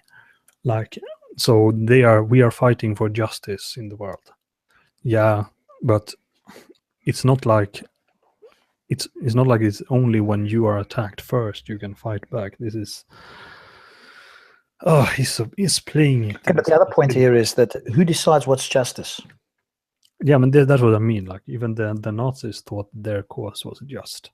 So, like, I mean, there's some things I think we can all agree is just. If you just go and attack people with no good reason, most people wouldn't do that though. They would have a reason. Now, how do we establish whether it's just or not? I mean, one of the worst crime is shirk, like committing shirk, like you associate partners with God. Yes, it's like idol worship then. Yeah. Mm-hmm. So, but even shirk can be more things. So, like, even Christians commit shirk in the sense that they pray to Jesus. So, I mean, he's just playing in a silly way. Okay, so verdicts there then. Stops. You can obviously give your short verdict. I rest my case. I mean, I guess they're all like that. I mean, I don't. For me, it's if you guys want to do a couple more, we can. But it seems to be that sort of thing of cherry picking the verses and making it appear to people who don't know anything that in fact all they're doing is defending themselves when they're just being nice, peaceful people who are doing nothing wrong, and these really bad people are attacking them, and in this case they're defending themselves because that's all they're doing. That's the appearance. This is like, but it's not even appear. It's a bit like, first you're saying aside, like, say that I have a white paper, like here, white paper, okay? And I say, this paper is not white. And now I'm going to explain for why it's not white. You can look at it, and it have kind of and then like make a ridiculous argument, but everyone sees that the bloody damn paper is white. And he's doing the same things, that Islam is a peaceful religion, and then he's showing a lot of evidence that clearly shows that it is a religion that promotes warfare. And he's not even trying to defend it. It's like he's not even trying to make it appear not to be like a kind of warfare religion. He's like playing on silly points that is irrelevant. And I took one case where it was just, I looked at this word and I thought, no, something's wrong here. And I went there, it's not even in the Quran. So, this is not honest. This is not, why, I don't understand. Why can't Muslims say, yes, there is a lot of violence. Yes, at the time, it was intended to be violent for the people. That is how it worked. Today, however, we do not think those are applicable any longer, and we are going to renounce them. And it doesn't matter whether our God said them to us. We are no longer taking those sentences to mean that they are commands. End of story. And they will not do that. I think clearly the problem with that is that the moment you do that, you're now opening yourself up to go, hey, but what happened then doesn't work today, and in which case things have improved, changed, whatever term you want to use, and that can't be the case. For the claim to stick, you have to in some way make it okay in today's world. Because I agree with you, 90% of the stuff, as we've said multiple times in the past, if they gave up that it was just for the time, we could accept that in the sense that, yep, that was for the time. But if you want to claim that it's for today, now you have to go through contortions to make it fit for today. Because if you don't do that, then you are essentially implicitly admitting that it was only good for those people. And if this is God's word that's supposed to be for all of us, and everything hangs on that, then you can't at the same time just say it was for that time. You have to make it for today and for all time. And so now you have to do the gymnastics to make that the case. Yeah, like, why does the Quran tell me I'm not allowed to marry Muhammad's wives, even when he's dead? Come on, it's nonsense. Okay, I'm not sure of that verse, and they've all passed away, haven't they? So I think so. 1,000 years later, yeah, I suppose so. Just a little bit. Huh? There was a question for you there, Stops, from your good friend Marshall. Hello, Marshall. Marshall. So Rob, ask Stops when is his Shahada time? Laugh out loud. I'll take the Shahada now. Who cares? Ashhadu an la ilah. Ashhadu an la ilah. Means I bear witness there is no God. Where's the Rasulallah?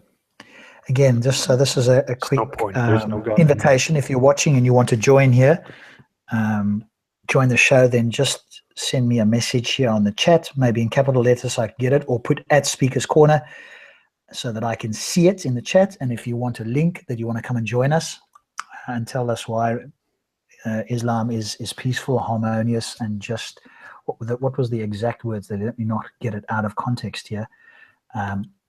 So if you believe that Islam teaches nothing but peace, harmony, and tolerance for all of humanity, if you are a Muslim who believes that, then feel free to shout to me in the chat, and I will add you in Facebook, and you can come and join conversation. At the moment, we are not convinced that that's the case, to put it mildly. Who's Gary Mills? Gary, please don't tell me that you're from Pretoria. Don't know. So that's... Rob, you're an Islamophobe. There you go. Oh, goodness. Oh, a made-up word. Yeah, yeah. Well, Stops, you're a gobbledygookly book as well. So there you go. Atheists are Muslims are nearly on the same page since both stances are based on assumptions. Oh dear, Marshall, have you been talking to somebody again that's got you confused? For a moment I thought you were getting clarity, and now you've gone off and become confused again. Stops, do you behave? What do you believe or know? Islam is false. Look, can my car be false? How many times have I explained this? How many times have I said a car or a tree cannot be true or false? Yeah, that's a nonsensical thing. I guess if we rephrase the question, what he's asking you is the claim Islam as an ideology. Do you believe that is? Do you believe or do you know whether that's false? Or is that question for you nonsensical? It's useless, and the ideology of Islam is useless. It has no value today in the 21st century. And I know, and this is what I tried to explain the last time, 99% of all Muslims base their belief on the Quran. That's why I challenge Muslims, show me something that is verifiably true in the Quran. It's very easy. I mean, if you say like the claims that the Quran and the Sunnah makes about the nature of reality, that I can say exactly that is false.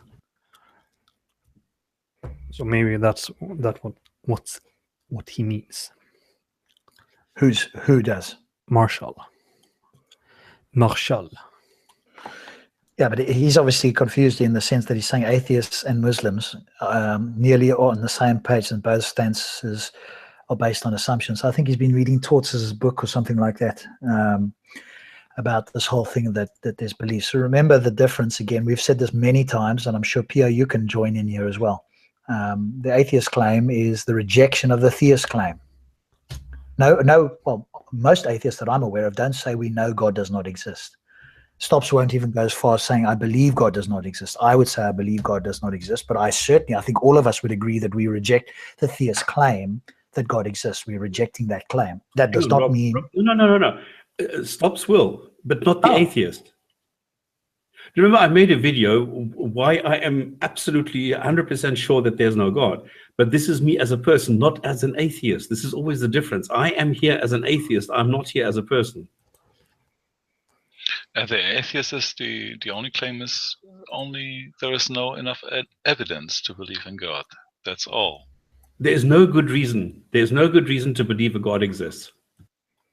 Yeah, and again, that's very, very different to the Muslims, just for your information, Marshall, because you're making the claim. Imagine, Marshall, I've always used the same example. We've spoken about this before, so I don't know why you suddenly become confused again. If I had an invisible dragon in the backyard here, I've got the burden of proof essentially is on me to demonstrate that it's true. All you have to say is, Rob, you've got no good reason. I don't believe you've got an invisible dragon in your back garden because I don't see any good reasons and evidence. There we go. You have now discharged your burden, if you want to use that, as Ozzy would say, your burden. You've just discharged it by saying, I don't believe it because you've got no good reasons and evidence. I don't have to say to you, Marshall, do you know what? You're just assuming he's not there. That's nonsense. You are rejecting my claim that he is in the backyard. So this is... And it goes a bit deeper than this, and Stops is in a group with me where this has been taken at a much higher level. But again, there's a lot of confusion going on here. So can I join? What's the topic? Terry Joseph. The topic is Islam being taken out of context? And one of the main claims here from this protagonist is that Islam teaches nothing but peace, harmony, and tolerance for all of humanity. That's the main sentence that I will keep there. So, Terry, if you just let us know, what is your view? Are you an atheist? Are you Muslim, Christian? What are you? And what do you want to share? Because are we taking it out of context? So if I just broaden it to Islam properly construed, teaches nothing but peace, harmony, and tolerance for all. And so, is it being taken out of context, essentially? Are, quote, Islamophobes, this made-up word, gobbledygook, people, taking this word out of context? That's the main topic. Yes, Marshall, you are right. Nobody ever in the last 50,000 years has been given a good reason to believe gods exist. So I'm just going to leave that up there on my screen in case people are asking, because that's essentially, for me, that's the big claim there. This one here, that once properly understood, Islam teaches nothing but peace, harmony, and tolerance. Well, I think as you said, Abu, you've now got to stretch it a lot to go, hey, defense is teaching harmony, peace, and tolerance. So even if you fight in defense, I mean, this is almost like I feel that it's a joke. As we shall see, once understood properly, it becomes apparent that Islam teaches nothing but peace, harmony, and tolerance for humanity. I mean, what the bleep? What you're look what he's saying later in this text. Like, it's, I mean, how stupid can you be to not see that what he's saying is contradicting what he's saying here?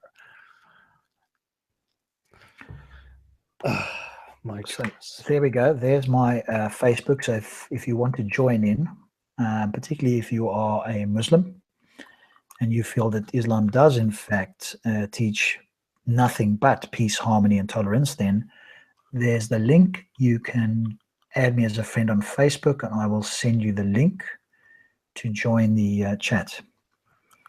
Christian Prince would rip this Muslim article apart. You gin and tonic people are not good at exposing the lies of Abdullahs. Well, he is exposing himself. We don't have to do anything. Let's see what he's saying. He's exposing his own lies. Well, I'm not claiming to be as knowledgeable as Christian Prince, so I'm looking at the verses, and that's why we're having a discussion about them. But I'm unconvinced at this stage that Islam teaches nothing but peace, harmony, and tolerance for all of humanity. If you had time and go into, like, if you would prepare these things and we go in and look at what these verses explain and go into like what the major tafsir guy says and what every word means, of course we could do it more thoroughly. But I think if you wanted at that level, then watch the Christian Prince thing. We're not necessarily going to go that deeply into it because this audience isn't potentially one that wants to listen. Maybe they are, but then Christian Prince does it at that sort of level. Yeah, and there's somebody who's claiming that Christian Prince is relying on disastrous translations. So there's obviously a Muslim, Abu Suleiman, who's claiming that Christian Prince is also using the wrong translation. It's funny though, isn't it? That whenever people are critical of Islam, they're either taking it out of context or they are using the wrong translation. So it seems to be, and this is maybe, again, not all Muslims, but it seems that some Muslims just think that any criticism is either you're Islamophobic, you have an agenda, you are taking it out of context, or there's a mistranslation, or you're using the wrong translations. It couldn't possibly be that anything that anybody that's critical of this ideology says could be true. So there's probably a list of excuses that people can go through that will allow them to walk away going, no, they've just got the wrong translation. They've just taken it out of context.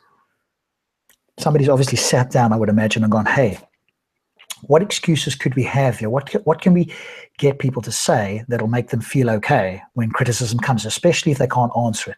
But hang on a moment. The translation thing works for people who don't know Arabic. The thing is, when you go into every word and then you look up in the tafsir books and so on, what every word means, and only becomes very clear. Yes, I mean, if you go into it deeply, as Christian Prince does, and I'm sure, Abu, you could do it to some degree as well. So again, are all of the excuses justified? I'm sure some of them can be at certain times. I'm not convinced that every single critic of Islam is wrong about everything, and this excuses fits all of them all the time. Speaker's Corner, can you trust your guys not to give away my location if I message you the link on Facebook? I have a few radical Muslims on my case. So Terry, yes, I mean, obviously nobody's going to give away your location if you friend me.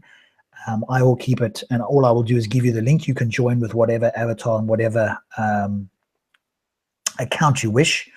All I need to do is give you the link, but I need to do that on Facebook so that the link is not public here. So nobody else will give it away. Nobody else sees you. You will just be a panel member. I'm the only person that will see your Facebook profile, and you can hide as much of that as you want. I'm, again, not here to expose anybody who doesn't want to be exposed or talked about.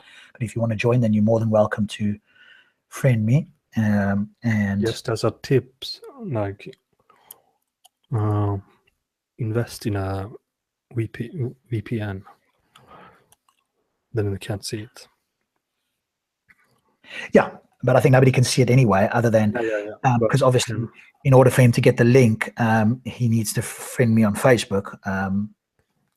And so as long as you don't say anything on Facebook, or if as long as you don't have anything on there, limit, again, Terry, what I would say is just limit your exposure to just your friends. So if I'm a friend, because if I've got other friends on Facebook, so my Facebook account has got other friends, which some are Muslim, some are non-Muslim. So just make sure that your security settings are set if you're concerned in such a way that only your friends, your direct friends, can see your posts on Facebook, then you'll be okay.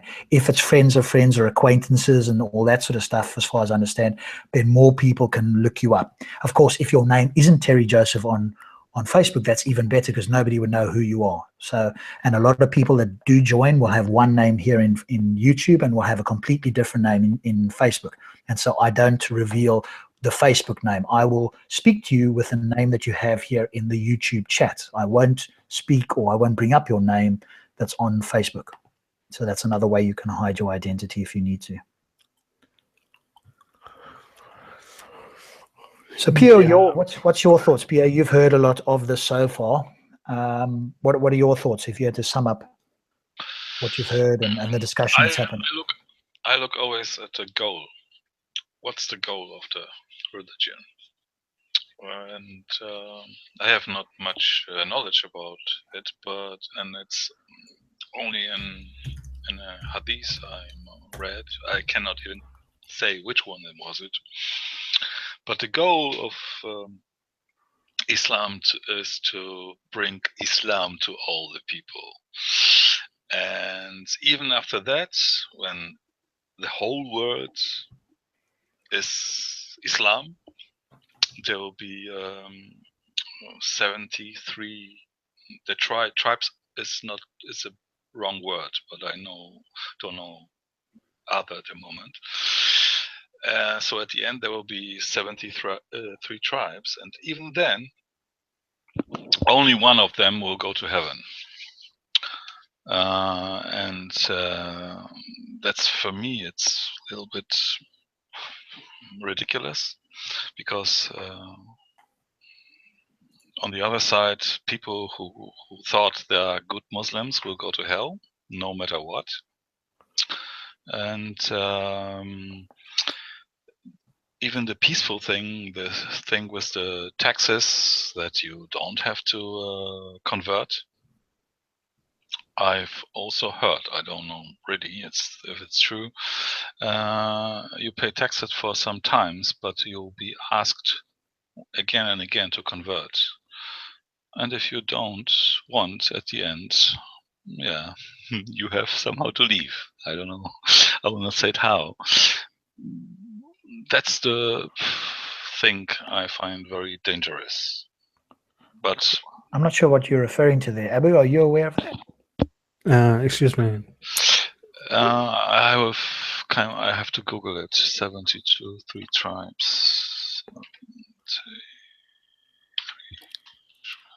I think the main point is what you said, is that Islam is there to spread to everybody. Part of it's a missionary religion. It's no matter what, they have to win.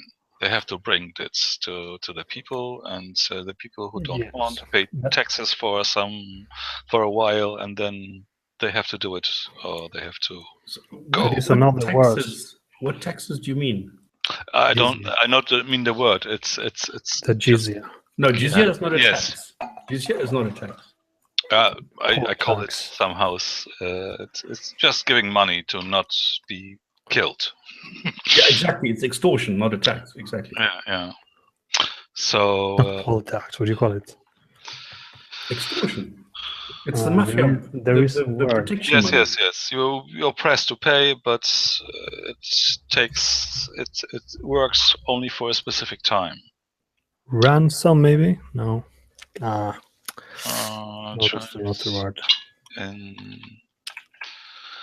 In Scandinavia, we have a word called, like you make a literal translation, like fire tax, meaning if you don't pay it, we will burn down your town. Exactly. There's a Muslim in the chat here, Abu Suleiman, saying it's not just Muslims who go to heaven. Who else goes to heaven? What a big mistake. Yeah. So Stories.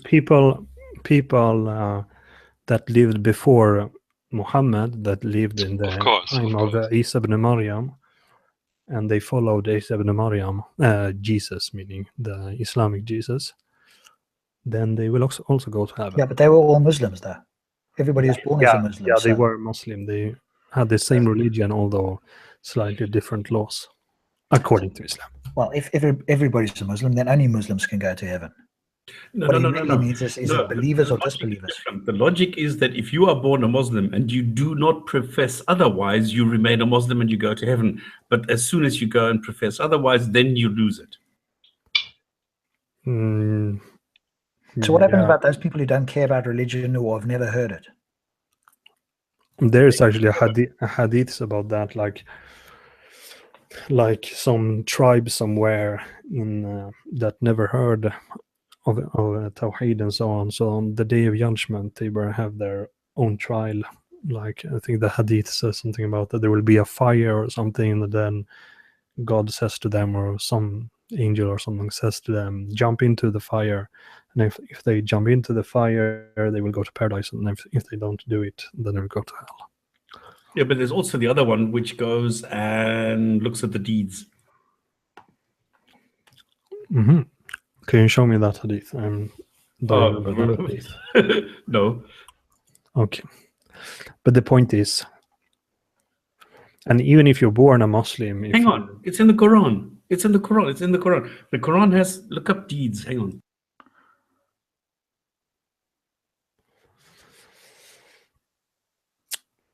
What was the original question? What is his name? Who goes to heaven, Tayyib. whether it's only Muslims? Then he whose deeds shall weigh heavier in the scale. It is noted in their records of deeds. All their deeds are recorded in the scrolls. There you go.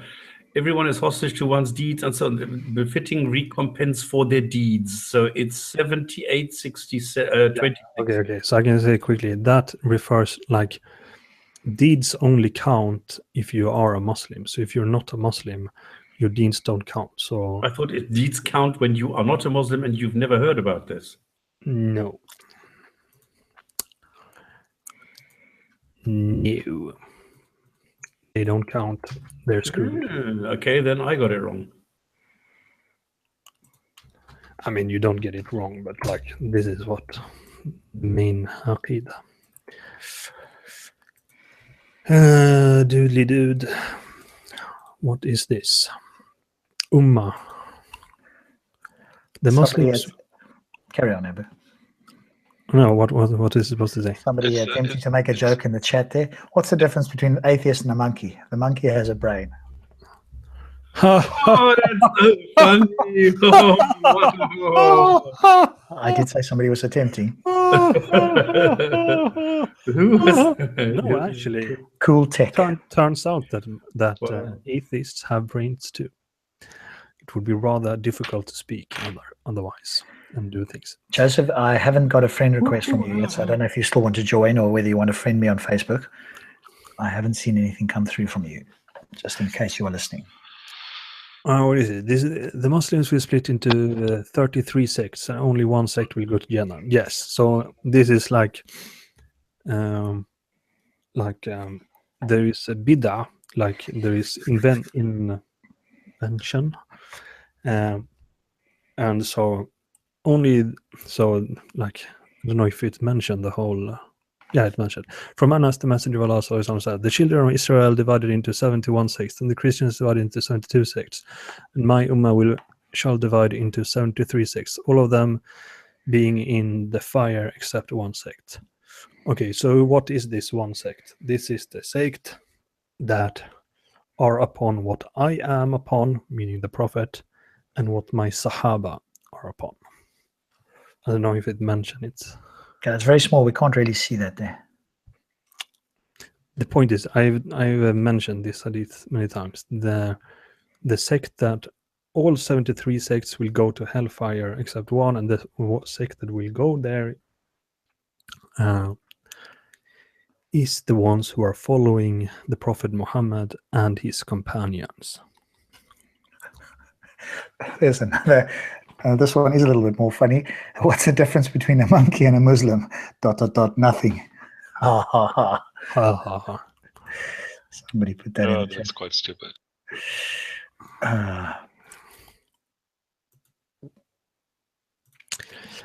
Yeah, but that is an important hadith because it shows that you can't you can't just say, "Oh, I'm a Muslim and or I'm a Sufi, so I'm following Sufism." Okay, will you go to paradise if you're a Sufi? No, too bad, because you're not following the path of the Prophet Muhammad and his Sahaba. Okay, I've got another gentleman who's going to join us here in a moment. Why is it? Let me just copy the link here quickly. And you can always ask, what's the difference between humans and monkeys? Monkeys have a much better short-term memory. Humans, did you say? Monkeys. Yeah, what's the difference between what though? I didn't hear that. Humans They have a and monkeys. stronger working memory. Where do you have are you sure about this? They did these tests with monkeys where you get a grape. If you can memorize within a few seconds a sequence of numbers. And monkeys are much, much better than humans at this. There are actually some arithmetic tasks that they are better, but surely exactly it works because the thing is, working memory is closely related to IQ. Yeah, but their short-term memory is better. Like, for example, if you give them 50 numbers, they can immediately repeat them, whereas a human has a problem doing that. That's interesting. All right, I have a gentleman here. Terry, good evening. Welcome to you. You haven't joined us before. Good evening. Hello. Thanks for having me. Hey, Terry. Good evening. How are you? Not too bad. Thanks, yourself. Yes, good. Thank you. You mentioned a little bit in the chat there, so maybe you can just tell everybody a little bit about yourself to whatever degree you feel comfortable. Okay. From a Catholic background, but grew out of it, and now I'm pretty much atheist. Okay. And you did mention in the comments there, because that was obviously the public thing, that you were concerned that there were some Muslims after you or something, you said? I was just joking. Oh, okay. What is pretty much atheist? Well, you know, it's a bit deep, that is, isn't it? I mean, you know, you still have doubts? There's not much to believe in, is there? You know, or put it the other way around, do you still think that there's a supernatural God of some kind exists? Not really. I mean, you have nature, obviously, and it just seems like most things in nature are like intelligently designed. Like, let's say everything has like a place and a purpose, and then, you know, but believing in a supernatural God. Appear or believe in a supernatural God? No, I don't think so. No. So you're looking out in nature and you're going, hey, it looks like it's designed. Yeah, to an extent. Yeah, to an extent. So you're a creationist. No, not really. I mean, Can you give us an example? I mean, because Example of what? Something that appears to be designed. You know, Atheist Ray always talks about photosynthesis, right? And the way, you know, things began on Earth for that whole process. You know, stuff like that. I mean, you know, I mean, well, you could say it's design, but, you know, then again, it's probably just, you know, it's just there, isn't it? You know, but obviously Muslims choose to believe that it all comes from a creator, whereas, you know, other people believe it's just there, isn't it? No, we don't really know. So I would encourage you to look up the difference between teleonomic and teleological design, if you haven't already. cool. So teleological is basically that there's a mind that designs things like human beings, and teleonomic is that, quote, nature designs things. And some of the people that talk about this are very clear that you can use the word design in a but it's not a conscious design in a sense. And so teleonomic refers to natural processes designing things, but we got to be careful with the word design, because oftentimes we try to equate it with human design, which is humans tend to want to design something as perfectly as possible, whereas nature tends to want to, quote, design things that fit its environment generally. And so there is a difference. But, you know, some people are quite happy to use the word design, just using the word teleonomic. So it's a natural, it's been designed, for want of a better word, through natural processes. And there's not a problem with that. I think the bigger problem, because I was again reading a book on this, or listening to a book more likely, is that if you believe that there is a supernatural designer, then you've got to decide whether you think that the supernatural designer is a perfect designer or not. And if you think he is, he, she, whatever it is a perfect designer, then you have some questions you have to answer as to why things are not perfectly designed. If you don't think it's a perfect designer, then in what case, in what sense is it something that needs to be worshipped or looked upon? You know, there could be some kind of a, you know, alien designer out there, but, you know, that if we look at some of the quote designs in nature, in ourselves and other creatures, it's certainly not a perfect design, and it's certainly. It's best explained by natural selection and evolution, in the sense of how we evolved. That those have got very good explanations for it. But if you're going to claim that it's a designer, then you have to try and explain how or why a designer would design something poorly, let's put it that way, or not optimally. And so that's the problem that theists have. And of course, they go through all kind of contortions in order to try and explain this, or they just ignore it. Those are typically the two responses. So. Insightful. Yeah, definitely look into it. And and you'll listen to other people who are ex-theists. The more educated people become, the more they, you know, look into science and so forth, that can give you these answers, the less they have to worry about it. It's typically, and not always the case, but there have been studies on this, and I've referenced them on the show. Generally speaking, the more educated a society or group of people, the less religious they are, because now they have natural answers to the sort of questions that you've brought up. They were, hey, it all looks designed, but then, you know, some explanations and experts that are looking into every field of, you know, natural sciences that you can possibly think of, have come up with very good explanations, and often many of them have got evidence. Obviously, there's gaps in our knowledge, but that doesn't certainly give you or not you personally, but doesn't give theists the license then to insert a God and go, hey, because we can't explain X, God is an explanation, and hey, if you can't disprove that, then my assertion stands. I mean, that's obviously, but you know, and Marshall, bless him, in a sense, there online was kind of doing that in a different way, and so theists sometimes fall for this. But there's a lot of literature, unfortunately, from, let's call it, and I will say this, certain dishonest theists, Muslims in particular, that I'm thinking about, because I don't know the Christians as well, that are bringing these arguments out. And of course, you know, some of the theists don't understand this, and they read a book, and because it's in a book, people think that it's, you know, it's well researched, and it's something that's basically unchallengeable, and so then they start propagating that sort of stuff, and that's a challenge that I've come across more recently, really. Definitely. But on the what we've discussed tonight about Islam being, you know, just a peaceful religion, and we've all got it wrong, and it being taken out of context, you've listened a little bit. Have you got any thoughts on that? I came at the last towards the end of that conversation, I think. But I mean, obviously,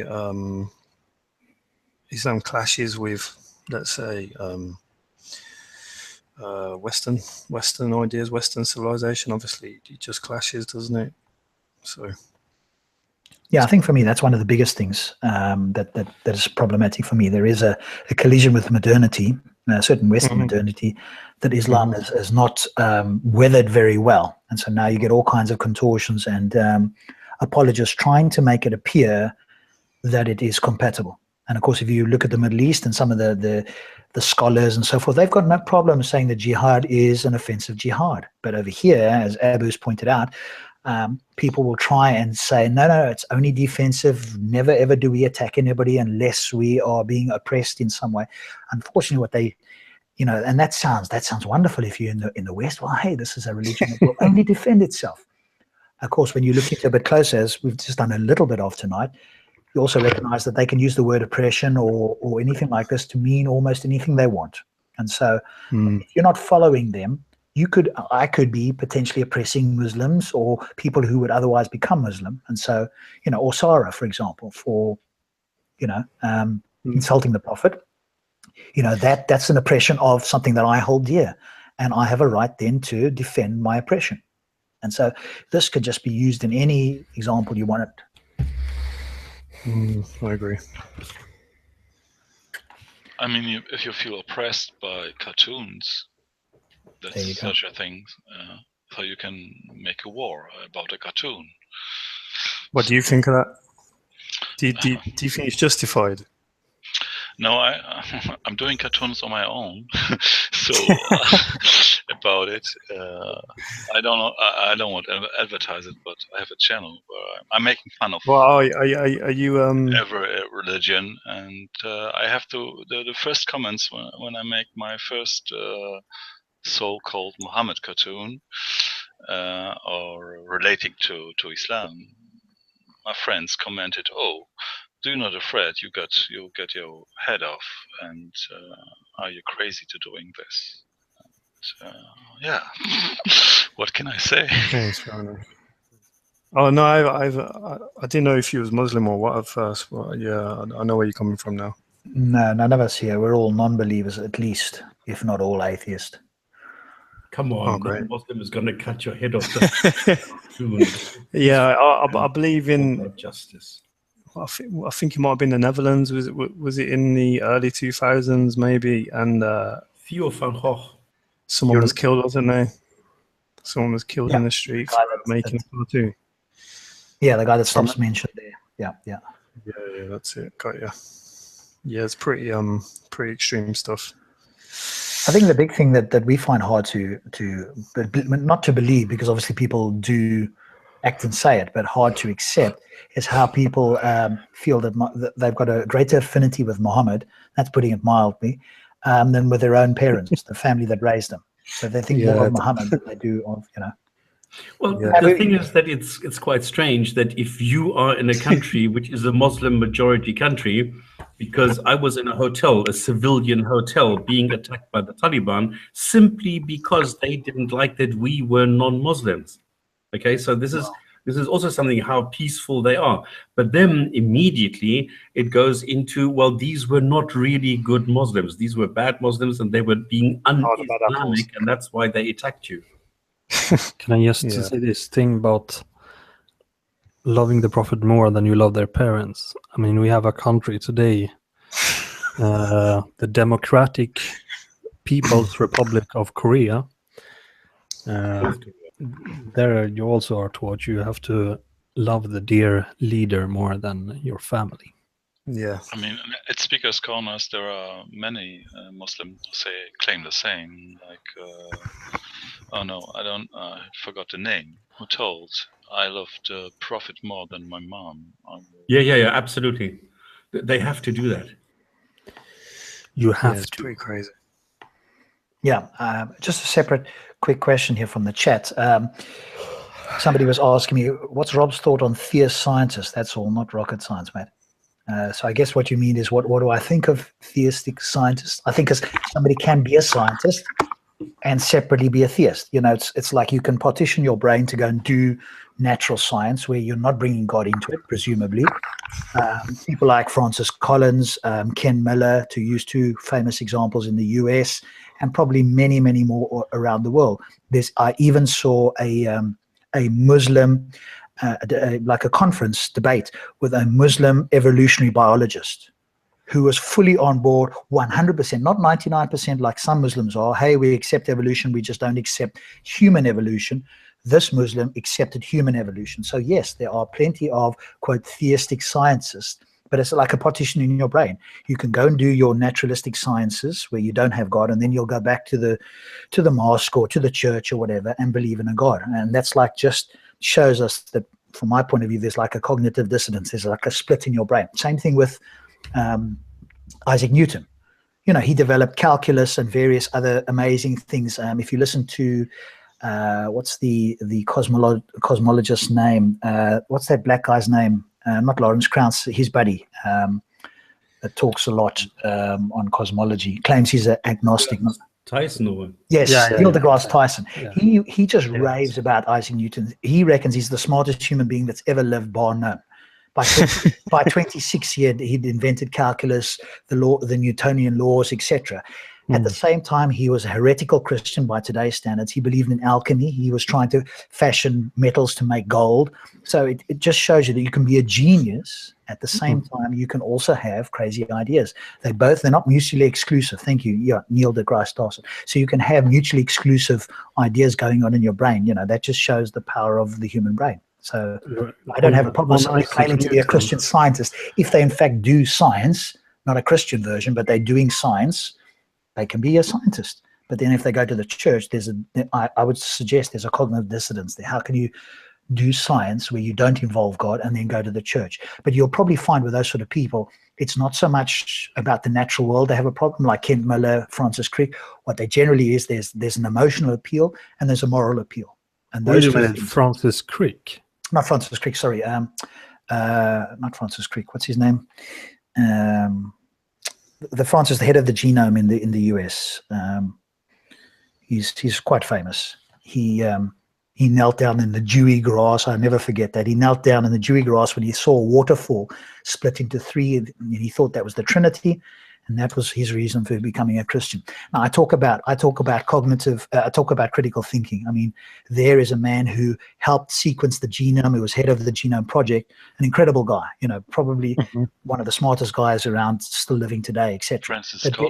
Francis Collins, thank you, that's the one. He knelt down in the dewy grass and accepted Jesus Christ because part of it was because he saw a waterfall in three. If this isn't a great example of a lack of critical thinking, what is? And yet, at the same time, he's a great scientist. Yeah, good point. There is, but I just want to say, Isaac Newton. No doubt, Isaac Newton was extraordinarily smart. Like he might very well be the most intelligent guy.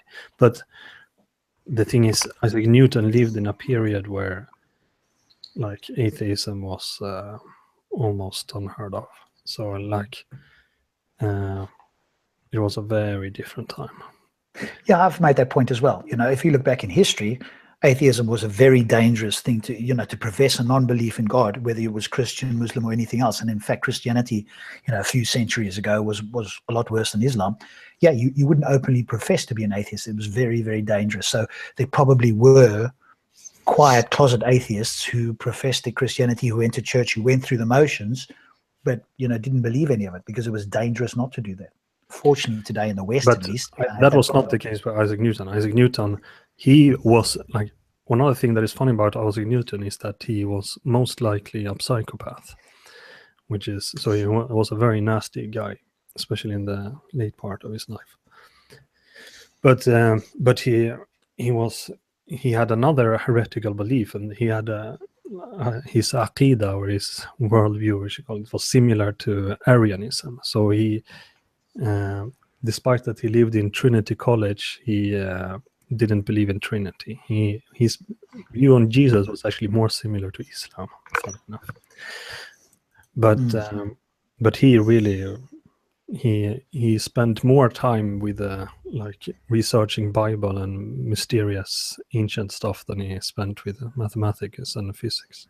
Imagine if he had given his full attention to that his entire life. Holy crap. I mean, if he just gave a small portion and he worked out some stuff like that was amazing, you know. And it's an example of, you know, there's geniuses, you see them all over the show. I don't know if anybody here follows chess. I used to be a chess player to some degree. And somebody like, I don't know if any of you have heard of Bobby Fischer. Yeah. Probably the most famous chess player that's ever played the game. Some people think he's the greatest player that's ever lived. Amazing player. After he won the world championship in 1972, he just went off the rails. And when he died in 2008 in Iceland, which is where he played the world championship, he could still speak and everything. He wasn't retarded or anything, but it was just like gobbledygook coming out of his mouth. So you can be a genius, and you know that's often the case, isn't it? Bobby Fischer became psychotic, so he but that's also another thing with like schizophrenic or schizotypal individuals. Like there are many mathematicians, for example, that became schizophrenic and so on, like Kurt Gödel, for example. I don't know if it's schizophrenic is the right diagnosis, but he became psychotic. So they might very well be a trade-off. What's that? He started losing it. He started going at the Jews, didn't he? He started getting all anti-Semitic. Yeah, he was anti the US and all kinds of things. So, I mean, this often happens with what one would consider genius.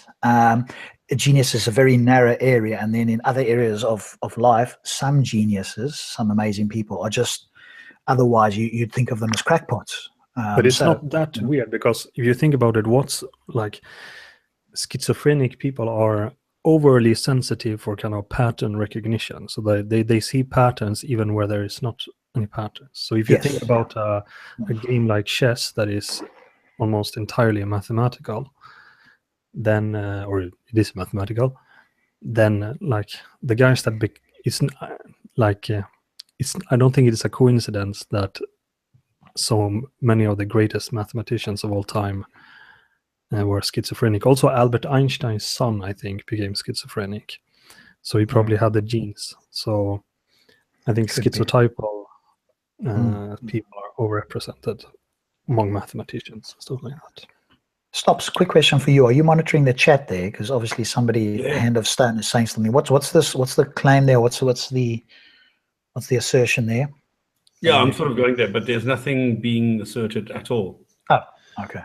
No, it's just Marshall playing silly buggers. No, but there's a guy, Hands of Stone, and other people are making a discussion. I forget. This is trolling. Oh, okay. About anti-Semitic. Okay. Cool. Is there anything anybody else wants to add? I haven't found the Hadith. Okay, you can do that in the meantime. Not much. I mean, I was just thinking about Bobby Fischer for a moment. I think he's a pretty cool guy. Some of the stuff he came out with was quite funny. So, but anyway, I'll leave you guys to it. All the best. Yeah, it's good having you on, Terry. If you want to pop on again at some point. I'm just going to do a drink and I'll probably come back. And if there's a particular topic or if there's a particular thing that you want to come and bring to us, that's always welcome, because I'm always looking for topics to discuss. So if you have a particular topic that we haven't discussed recently in the last, say, 6 months or whatever, then let me know or email me or post in the chat or whatever the case is, and we can discuss that. Yeah, definitely. Thanks for having me. Alrighty, take care, Terry. Cheers then. Appreciate it. Thank you. So yeah, anything else to add? I remain unconvinced that Islam is purely a religion of peace, harmony, and tranquility. I don't know about yourself. Bobo, are you from Australia? No, I'm not. I'm originally from South Africa. Somebody asking me in the chat there. Lily's. You're from the same place as Stop Spamming. I feel that your accent. I'm from Cape Town. Cape Town is where I'm originally from. I feel the accent is somewhat. Stops. Whereabouts were you in South Africa, if you can? Jacaranda City. Ah, okay. Yeah, so no, Stops was a little bit further away from me. 1,500 Ks. Yeah, I did that. I did a drive there once. That was a long drive. Come on, I did it in 8.5. Oh my goodness, were you flying? No, this was a very fast car, and No it was kidding. the days when they didn't have so many speed traps yet. Ah, yes, the good old days. Eh? Somebody's asking, why do I come Come on, to I this? used to drive to the dam with a can of beer between my legs. Ah, the good old days. Eh? Somebody's asking, why did I come to the shitty weather, shitty food UK? Absolutely. I ask myself every single day. Well, because my descendants are from the UK, and I always wanted to come here, and I do love it. I get over the weather. I'm in a place now where it rains even more than London, but that's not a problem for me. I'll go out whenever. I've got raincoats, etc. So, and I take displeasure at some of my South African colleagues coming here and then complaining. I would agree. You know, if you're going to come here, you live with it. Don't come here and complain. I get some of my South African guys coming, oh, this weather's terrible. I'm saying, what are you doing here? Go back to South Africa. Yeah. What's the point of that then? You're just coming here to earn money. That's fine. And you can complain, but you know. I still complain. But you're not even here. So what are you talking about? When last have you been here? Where's here? The UK. Oh, never. Ah, okay. So you're in Okay, Europe. the last time was like maybe 2 years. No, actually, no, yeah, 2 years. It's 2 years now. Yeah. Yeah. Cool. So I'm sure that some people do take occasional verses and so forth out of context, but I'm not convinced that all critics of Islam taking all verses out of context. And I think next time, are there any slaves in the Quran? Nah. You want to do that next week? No, we've done that, haven't we? Okay. I don't know if we've done it specifically in the Quran. We obviously talked about slavery in general. It's the same thing. What I mean, we have done this. I mean, have we done apostasy recently? I can't remember. I don't think so. Well, there's only one sentence in the Quran that I know of. But many ahadiths. Oh yeah, well, you can't say ahadiths. Come on, Abu.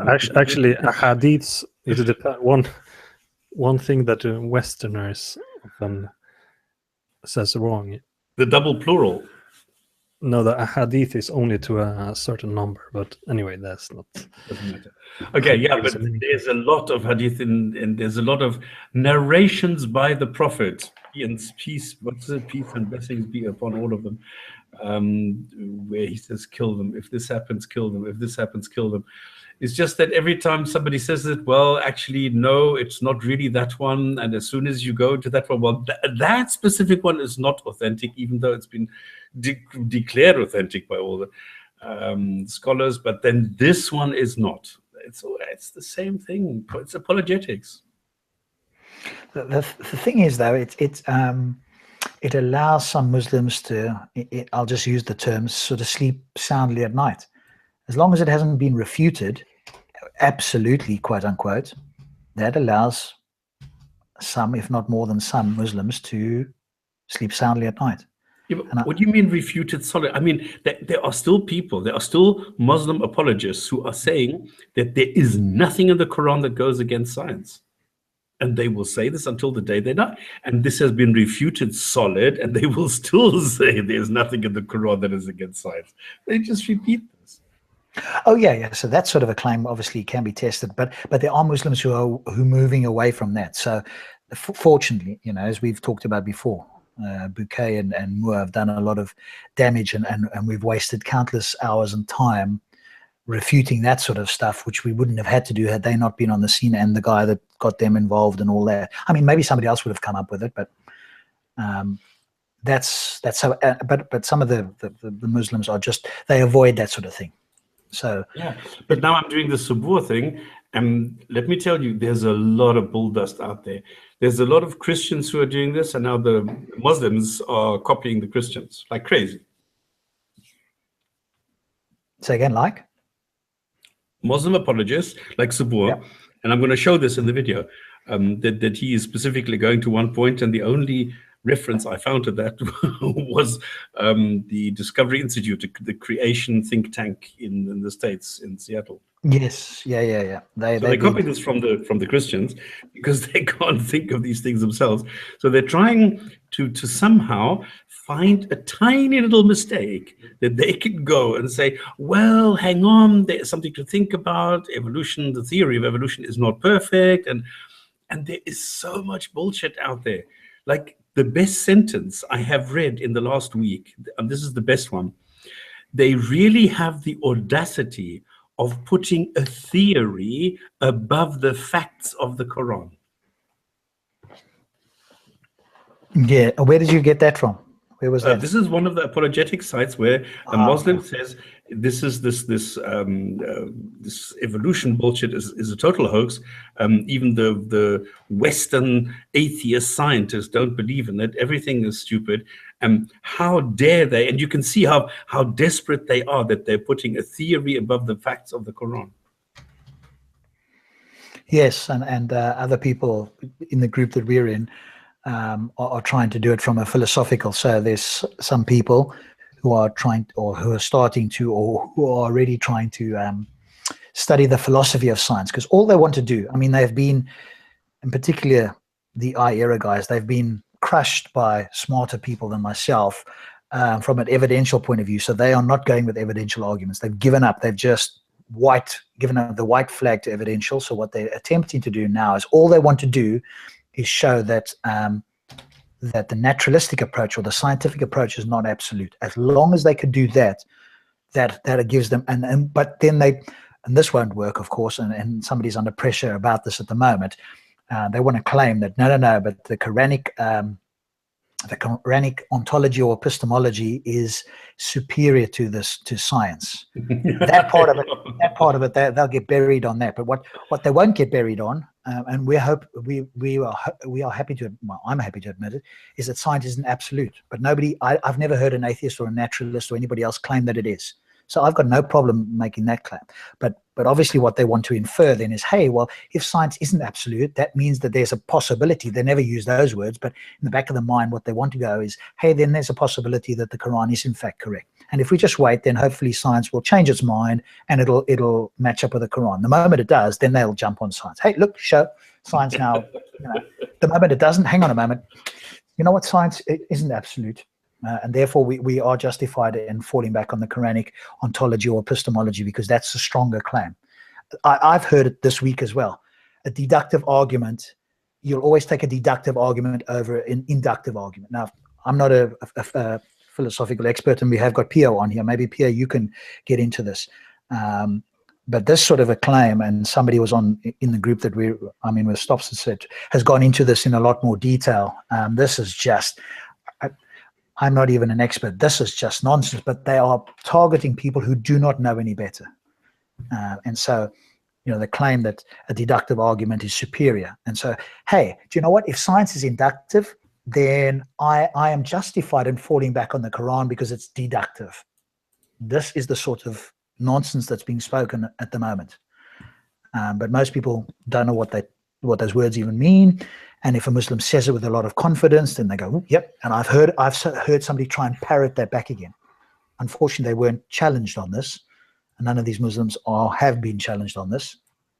I tried to challenge Hijab on it a bit, and he danced around in one of the videos, and just, what they've become good at is just not to answer the question. Go off on a tangent. This is a specialty now in Speaker's Corner. What they have done is definitely master this technique of, hey, if I haven't got an answer and there's obviously a flaw here, I'm just going to dance around.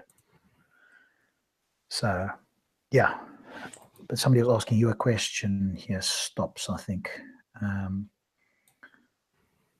God imparted us. There was something about here. Give an example. But I think you gave an example there. You were talking about this video of Sabur and they're borrowing from the Christians. So somebody asked, give an example. Come on. There's so many. Just wait 2 days. I hope I'm going to get it finished over the weekend. Oh. Obviously, this guy has not heard many of our shows here, but he's asking, can you give a scientific Quranic error? No, please. It's not. It's okay. Let me be patient. I'm not going to start screaming. I'm very polite. But somebody might not have heard it before. before. Do the opposite. Yeah. You have to prove, you have to demonstrate, you have to provide the evidence, and I will listen and examine. That's it. He mentioned here, mountains are Hijab pegs. is mentioned in the Quran, but it's not mentioned as a piece of clothing.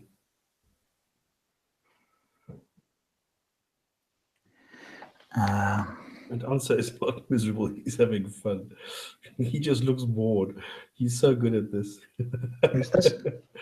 Somebody's saying that answer is looking miserable, and he's not. I just think it's amazing how bored he can look. I mean, when he was talking to Shabir, this was absolutely wonderful. Oh, that video, yes. Yeah, I remember that. There's some interesting comments here. I'm just trying to follow up on them. Islam is limited. To get famous, just talk about Islam.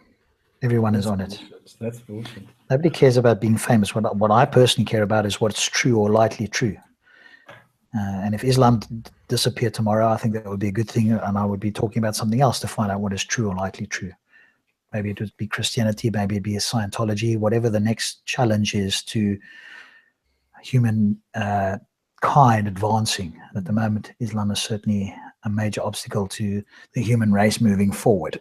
But I'm doing MLM at the moment. Are you? Just explain to people what MLM is. Multi-level marketing. It's a pyramid scheme where people are being told that if you buy a product, then it's good for you, and if you want a good discount, you can actually become a distributor, and then you are being told that you can make a living and live the life that you've always wanted and enjoy the freedom of being self-employed, and you only work when you want to, and you can make a lot of money by selling the product. And you're in, and you're another member of the pyramid, and as long as you are able to gather 4,000 people underneath you, this is true, you're going to make $1,000 a month. So nobody can live off the product itself, and it doesn't matter what the product is, whether it's Moringa or whatever.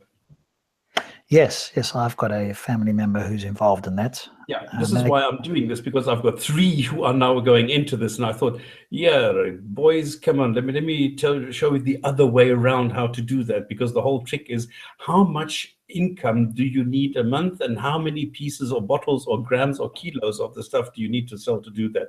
And there I show it's impossible.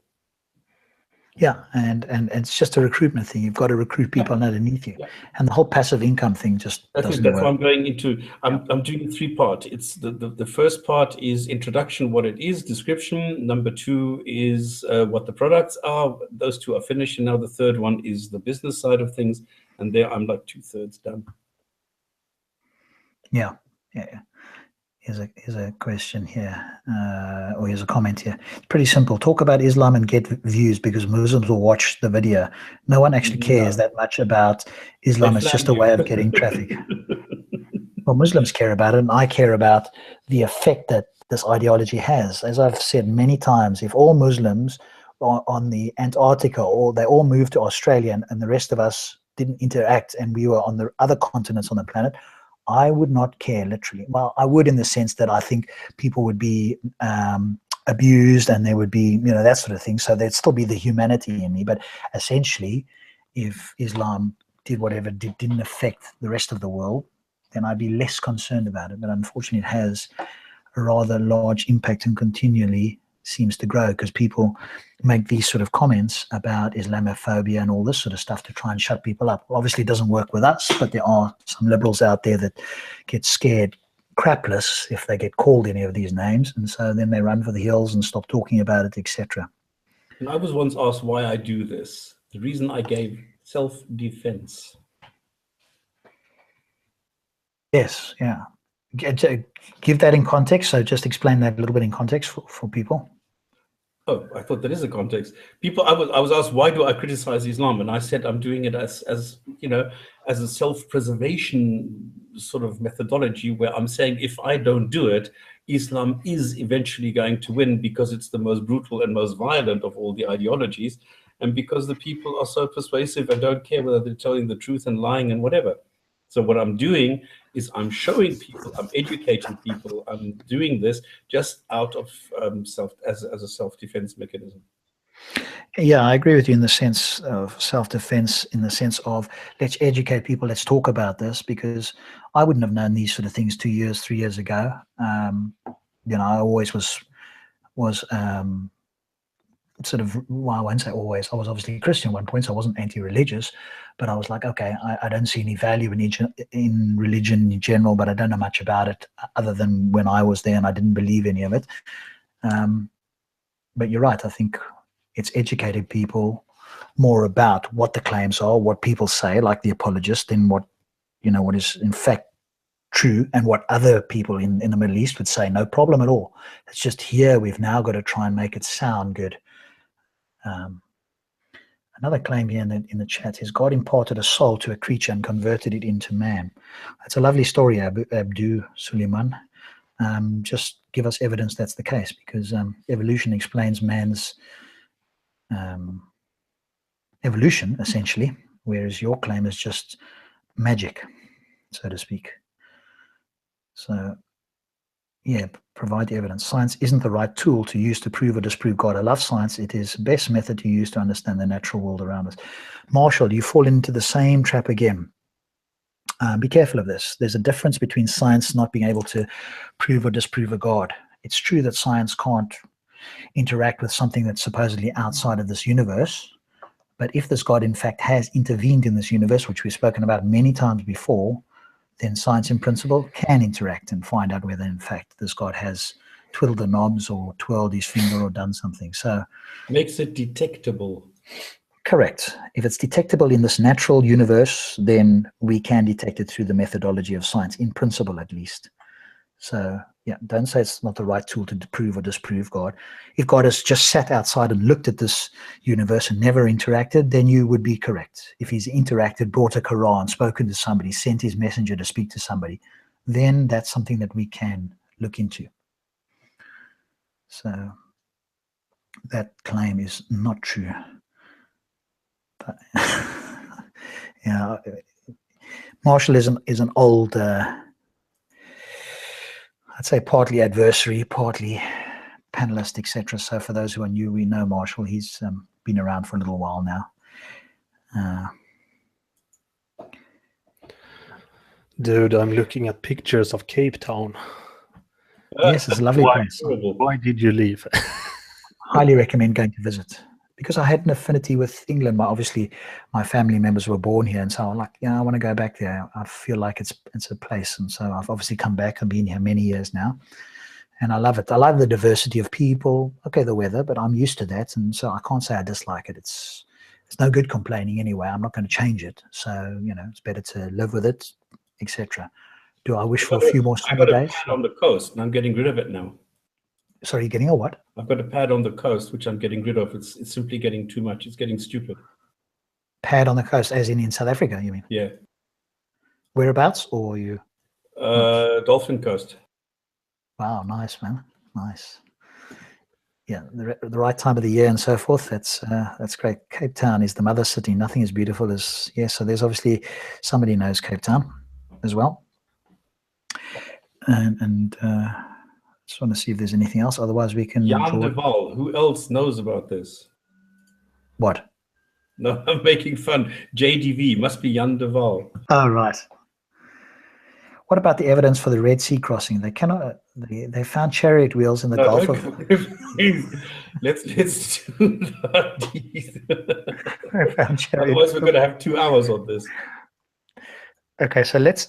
Yeah, that's true, I suppose. I mean, even if they found chariot wheels, how do we know that the chariot wheels? This is exactly it. Yeah. If somebody could have tossed chariot wheels in at the time, they could have fallen off the chariot. I know they probably have. Yeah, it wouldn't surprise me, isn't it, as well? And then incorrectly dated it as well. Abu. Okay, can you see it, or maybe that's not it? So what? The Hadith. Yeah, coming through. Okay, narrated Al-Bara ibn Azib. I don't say in Arabic. Doesn't matter. We went out with the Messenger of Allah ﷺ, accompanying the bier of a man of the Ansar. When we reached his grave, it was not yet dark. So the Messenger of Allah ﷺ sat down, and we also sat down around him as if birds were over our heads. He had in his hand a stick with which he was scratching the ground. He then raised his head and said, "Seek refuge with Allah from the punishment in the grave. He said it twice or thrice. The version of Jabir adds here, he hears the beat of their sandals when they go back, and at the moment he is asked, "Oh, so and so, who is your Lord? What is your religion? And who is your prophet?" Hanads or something. A version says, 2 angels will come to him, make him sit up and ask him, "Who is your Lord?" He will reply, "My Lord is Allah." They will ask him, "What is your religion?" He will reply, "My religion is Islam." They will ask him, "What is your opinion about the man who was sent on a mission among you?" He will reply, "He is the messenger of Allah." They will ask, "Who made you aware of this?" He will reply, "I read Allah's book, believed in it, and considered it true, which is verified by Allah's words. Allah's book, believed in it, and considered it true, which is verified by Allah's words. Allah establishes those who believe with the word that stands firm in this world and the next." The agreed version reads, "Then a carrier will call Just a repetition. Okay, yeah. That's the important part. He also mentioned the death of the infidel, saying, "His spirit will be restored to his body. 2 angels will come to him, make him sit up and ask him, 'Who is your Lord?' He will reply, 'Allah's.' I do not know." They will ask him, "What is your religion?" He will reply, Allah's. I do not know." Or maybe this is a word in Arabic. I don't see it. Anyway. "Who was the man who was sent on a mission among you?" He will reply, Allah's, I do not know.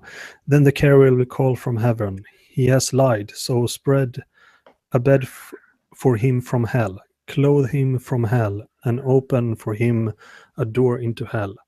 Then some of its heat and pestilential wind will come to him, and his grave will be compressed so that his ribs will be crushed together."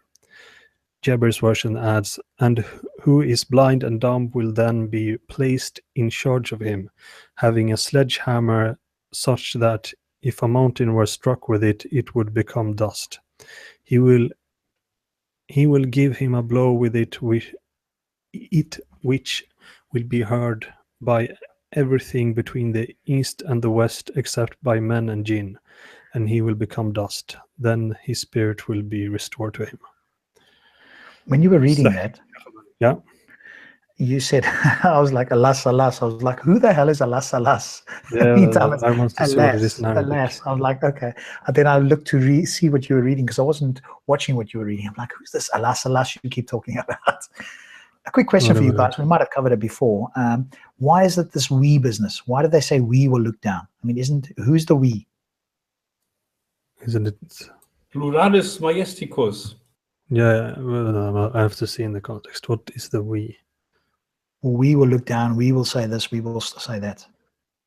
Was this in this hadith or in the Quran? Yeah. No, it was in the you were reading there. It changes all the time. Sometimes God says me, then I, then we, then whatever. But when he does talk about we, who's he referring to? Israel. That is a royal we. Like it's like the Queen of England say, "We, Queen of England." Yeah, but he has got nothing unto him, like him. So, I mean, she's talking about the royal family or the royal... That is because God is royal. One of his attributes is that he's royal. Different people wrote this and they had a different attitude towards the I and the we. Maybe, but the point is, if you're a royal, if you're a... you can read, if you read like old books, you can see that kings often refer to himself as we, the king of Denmark. Yep. I think that your former prime minister, Margaret Thatcher, in the end of her reign, used to refer to herself as we also. Yeah, I mean, it's as if she was as if she was the queen or something. Yeah, it doesn't seem to make grammatical sense. Other than No, it is a real grammatical. yeah, but what it seems to me when that's being said is that the leader is referring to the leader who's leading the country. Yeah, So we meaning me, the leader, plus the country. Is that what? Yeah, but because he is the country, so he is speaking for the country. You mean God? Yeah, no, Or you talk- in the like, if say that you're the king of England or something, or we can say the king of Denmark. So, like, because he speaks for all his subjects and for the whole country, he says, we want to do this. Yeah, I understand that, but there's nothing unto or like Allah. So when he says we, who's he referring to other than but himself? All of the worlds is Allah's kingdom. No, Abu, the question is something completely different. The question is, why is it that it changes from we? Why is it sometimes that Allah is speaking of himself in the third person? And in the Quran, it changes from speaking from the third person to the first person to all sorts of changes. That is what royal people do. Like, if you're really arrogant and so on, it's like, yeah, I think Abu Molhid wants to read this hadith now. That's kind of an arrogant way to express yourself. We want to read. But the thing is, it's changing all the time. So from a grammar point of view, it is a mistake because it's constantly changing. There is no consistency in the Quran. I'm not sure about that. I am. Okay. Somebody in the chat, they put we in Arabic is emphasis on strength. Yeah, but it isn't that in Arabic with this. I think people just make stuff up. I'm just, well, I mean, a lot of it's made up, I believe anyway, but people just make stuff up. What sounds good? How do we answer this question? Well, let's just pick this. That sounds good. Yeah, let's go with that. I think he's correct. This time he's correct. It's the same thing in most. Read all the books from that time. Royal dudes referred to themselves as we. And it's not all. You don't have to go that far back in time. Like, you can just read what the king said just a couple of 100 years ago. Well, Louis the 16th still did this. I don't know. Napoleon, I don't think did. Okay, is that it? Napoleon was not a king; he was an emperor. Any further questions in the chat? Otherwise, we're going to bring this to a close. So you've got 2 minutes quickly to type something if there is anything. Guys, thoughts for next week? Do we want to do apostasy, or is there some other topic that you have that you think would be useful? Didn't you have a guest? Oh, I've got a guest next week, actually, so that's good. I've got Steve McRae. He's the head of the Great Debate community in the US. They typically interact a lot more with Christians. They have more crazy people like Kent Hovind and flat earthers and all this sort of stuff. Oh, excellent. Steve's got some philosophy. He's also does some science. So while he's not an expert in Islam per se, I've invited him on, and we'll talk about some of the bigger sort of arguments, get some of his perspective. We might even have that conversation with Stops, because I think last time we had it, he's got a fairly strong view on the difference between atheism and agnosticism and so forth, because obviously that's often confused with Muslims as well. And I'll just relate it back to Islam as and when, and I might even do what I've done once or twice before, which is play the devil's advocate. I'll pretend to be a Muslim as I've heard it in Speaker's Corner, and I'll present the argument as if I was a Muslim to the best of my ability, and he can answer as a non-Muslim, let's put it that way. And so yes, I know he likes to go with some other guys. So yes, so special guest next week. Look forward to speaking to Steve, and then we'll see what we do the week after that. So thanks to Stops and Abu. Thank you, gentlemen, as always. Thank you to the viewers and those who participate in the chat. And we will be back next Friday. Cheers. Bye-bye. Cheers. Good night, everybody.